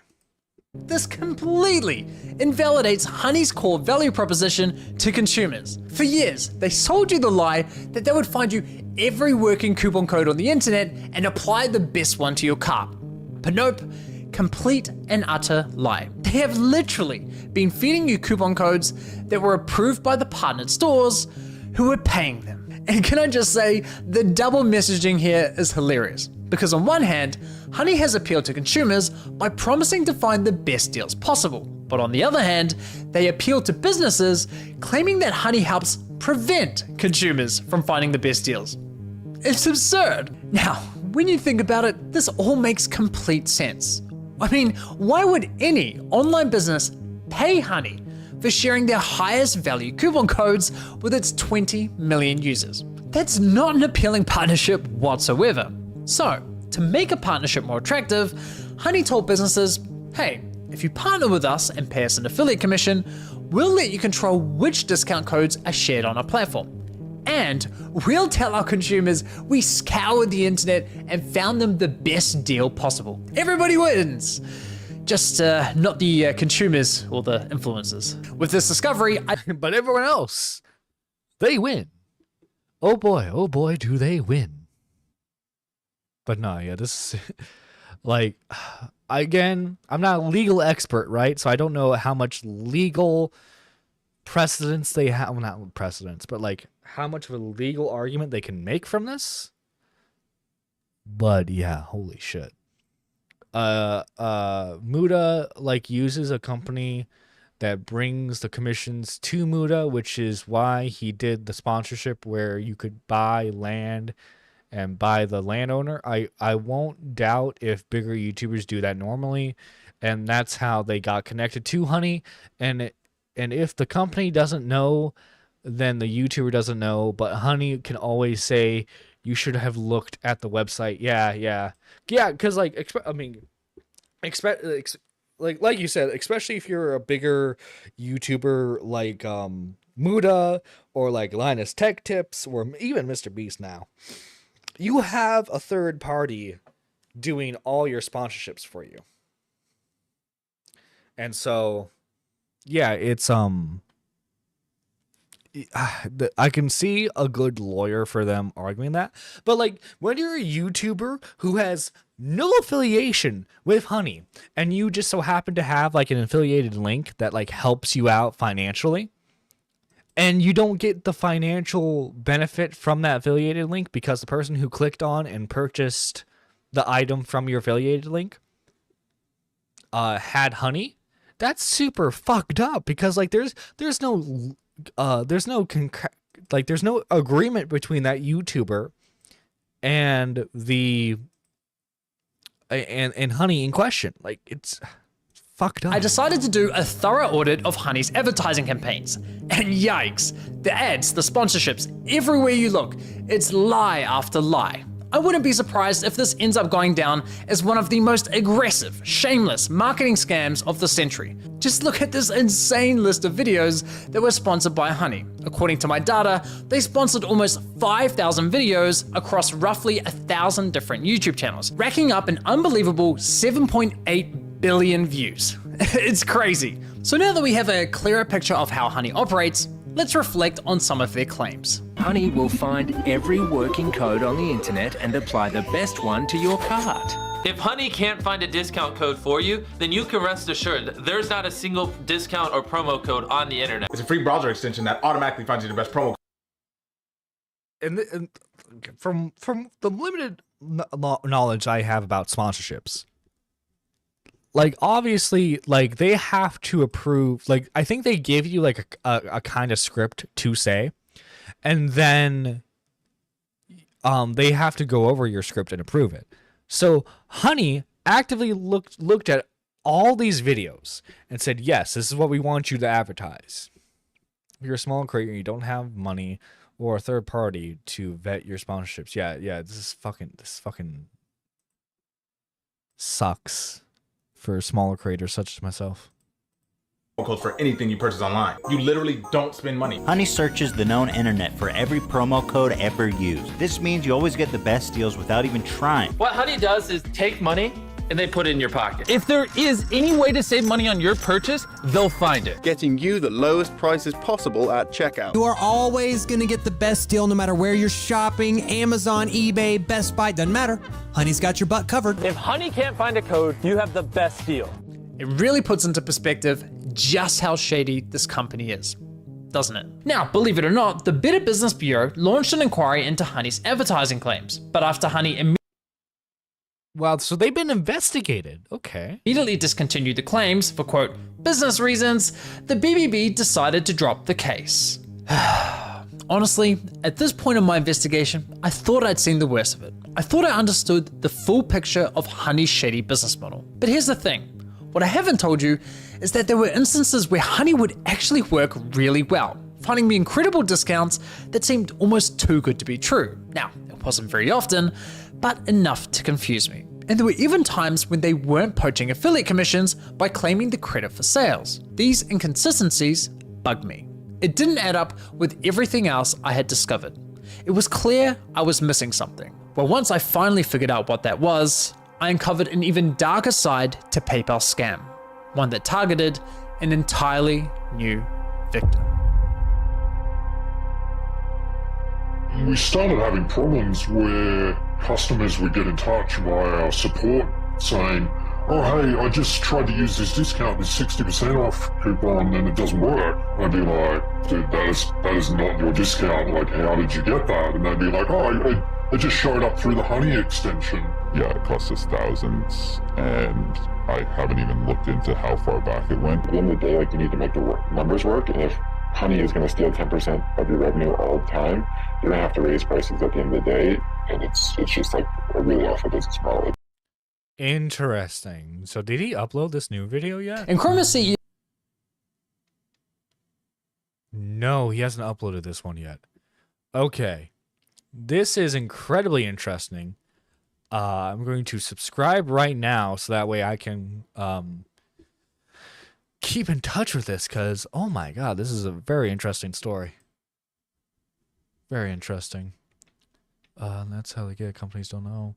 The YouTubers use the selling point the sponsorships give them, and then they have to approve the sponsorship. Yeah. This is incredibly interesting. That being said, guys, we do have the Legal Eagle video, and it's titled, I'm Suing Honey. The biggest scam in YouTube history. The biggest scam in YouTube history. The biggest YouTube scam has just been revealed. Honey, one of the largest influencer scams. This might just be the biggest influencer scam of all time. Honey has been revealed to be a complete scam. The coupon mafia? I think it's scummy as hell. I hesitate to call it illegal because I just genuinely don't know. I need a legal video. And I think Honey should be sued for it. I am glad that everybody is now aware that Honey has a corrupt business model. Creators are saying that Honey is a scam. They believe that Honey steals from creators. So on behalf of creators everywhere, I have filed a class action lawsuit to stop it. So how did we get here? Well, as you probably know, the entire creator economy works on affiliate links. The question that everyone on the internet wants to know when you're making a purchase is, how did you get here? Honey allegedly interjects itself into that chain, erases all the past history and says, I'm the one responsible, often harming consumers in the process by replacing a coupon or discount code with a Honey-related code. Go to every computer in your house, your mom's, your dad's, your sister, your brother's computer, and install Honey. And well, that's the advertisement I remember getting. This one right here from Mr. Beast. Yeah. To every computer in your house, your mom's, your dad's, your sister, your brother's computer, and install Honey. And while if this is true, the consumers would be harmed by this practice. Creators are getting absolutely screwed. Let's say you're at a department store looking to buy a new TV. A salesman spends time running you through your options. You decide to buy, he gives you his pops up, he snatches this time. It's free money, they say. But we believe that nothing could be further from the truth. Unfortunately, there's no such thing as a free lunch. We believe that money came right out of the pockets of your favorite YouTubers, TikTokers, Instagrammers, podcasts, and bloggers. Now you might have seen Megalag's expose. It's incredible. You should absolutely support him on Patreon, link in the description. But that's just the tip of the iceberg. I want to dig deeper because this is something that could affect every creator and influencer on every platform. And I mean everyone. Creators, viewers, advertisers, even the companies that provide goods and services. Now, as you probably know, making videos or posts can be an expensive endeavor. And when you think about it, it's kind of incredible that platforms like YouTube, Instagram, Snapchat, and TikTok are free. And they can afford to be so because they rely on advertising. Now that might come in the form of programmatic ads that are interjected while you're watching, or it might come from a sponsorship provided by the actual creator that you're watching or listening to. And if a creator runs a sponsorship or has an affiliate relationship, they'll probably tell you to do one of two things. Either click on the link in the description or the comments, or use their promo code. You, the audience member, probably get a nice discount, and the creator gets credit for sending that customer. This is attribution, as we call it in the biz. And if you end up buying that thing, the creator might get a percentage, a commission, a flat fee, or if enough people sign up, they might get another sponsorship in the future. And in all of those cases, everything depends on knowing how many people signed up because of that creator. And when you click on that link or use the creator's promo code, the brand knows where you came from and who sent you. At least, that's the way that it's supposed to work. Honey allegedly built their business on breaking that chain. As Megalag and others have explained, and as we aver, Honey interjects itself at the last possible moment and erases evidence of the real person who was responsible and takes credit. It looks like Honey opens up a new tab or refreshes the checkout page and replaces the creator's information with Honey's information, and most importantly, Honey's attribution codes. The creator gets nothing. Which, again, to reiterate, is super fucking scummy. I'm going to skip it because obviously we know we just watched the video. We know some of the information. So their sponsors and make sure that they believe in the products, we're now likely to be sniped. Whenever those viewers or listeners clicked on the creator's link or used the creator's promo code, Honey would allegedly swoop in and steal the attribution. We believe that PayPal's Honey is a drag on the entire creator economy. If you're a creator and you've ever used an affiliate link, run a sponsorship, or allowed ads, we believe it's possible that Honey has interjected itself and parasitically taken away your attribution. Even if you've never even heard of Honey until now. Advertisers spent $30 billion on advertising on YouTube AdSense alone in 2023. Presumably, those companies made a lot more revenue than they spent on advertising. But how many billions of that went to Honey? I'm honestly surprised that extensions like Honey, Karma, Capital One Shopping, and Pi are even allowed on the Apple App Store or the Google Extension Marketplace. So I say, enough is enough. It's time to put my money where my mouth is. So I, along with some other great attorneys, filed suit on behalf of all creators and businesses who have been harmed by Honey PayPal. Because there are so many people, we filed a class action lawsuit seeking damages in the form of the money that we believe Honey prevented from reaching creators so we can give it back to creators. And equally important, we're suing for an injunction to stop Honey's practices in the future. If you're a creator or a business who thinks that they have been harmed by Honey, please reach out to my law firm by either going to honeylawsuit.com or by... Oh boy. So there are gonna be a lot of, I feel like there's gonna be a lot of major influencers involved in this upcoming legal battle. Now, this is the thing. Morally, I would say, obviously they're in the right. Of course they're in the right. But legally, are they in the right? And that's for the courts to decide. I will be making sure to follow this very closely, because I am incredibly interested in how this is going to go. Now, guys, before we head out, as always, we got to thank each of the lovely members of this channel. By the way, guys, if you want to become a member, you can do so by clicking the join button, and you can become a Super Nerd 1 for just 99 cents. But first off, we got to thank the Super Nerd 3, the one who's gone further beyond in their support of this channel. That is Pigeon Salad. Pigeon Salad, seriously, man, thank you so much.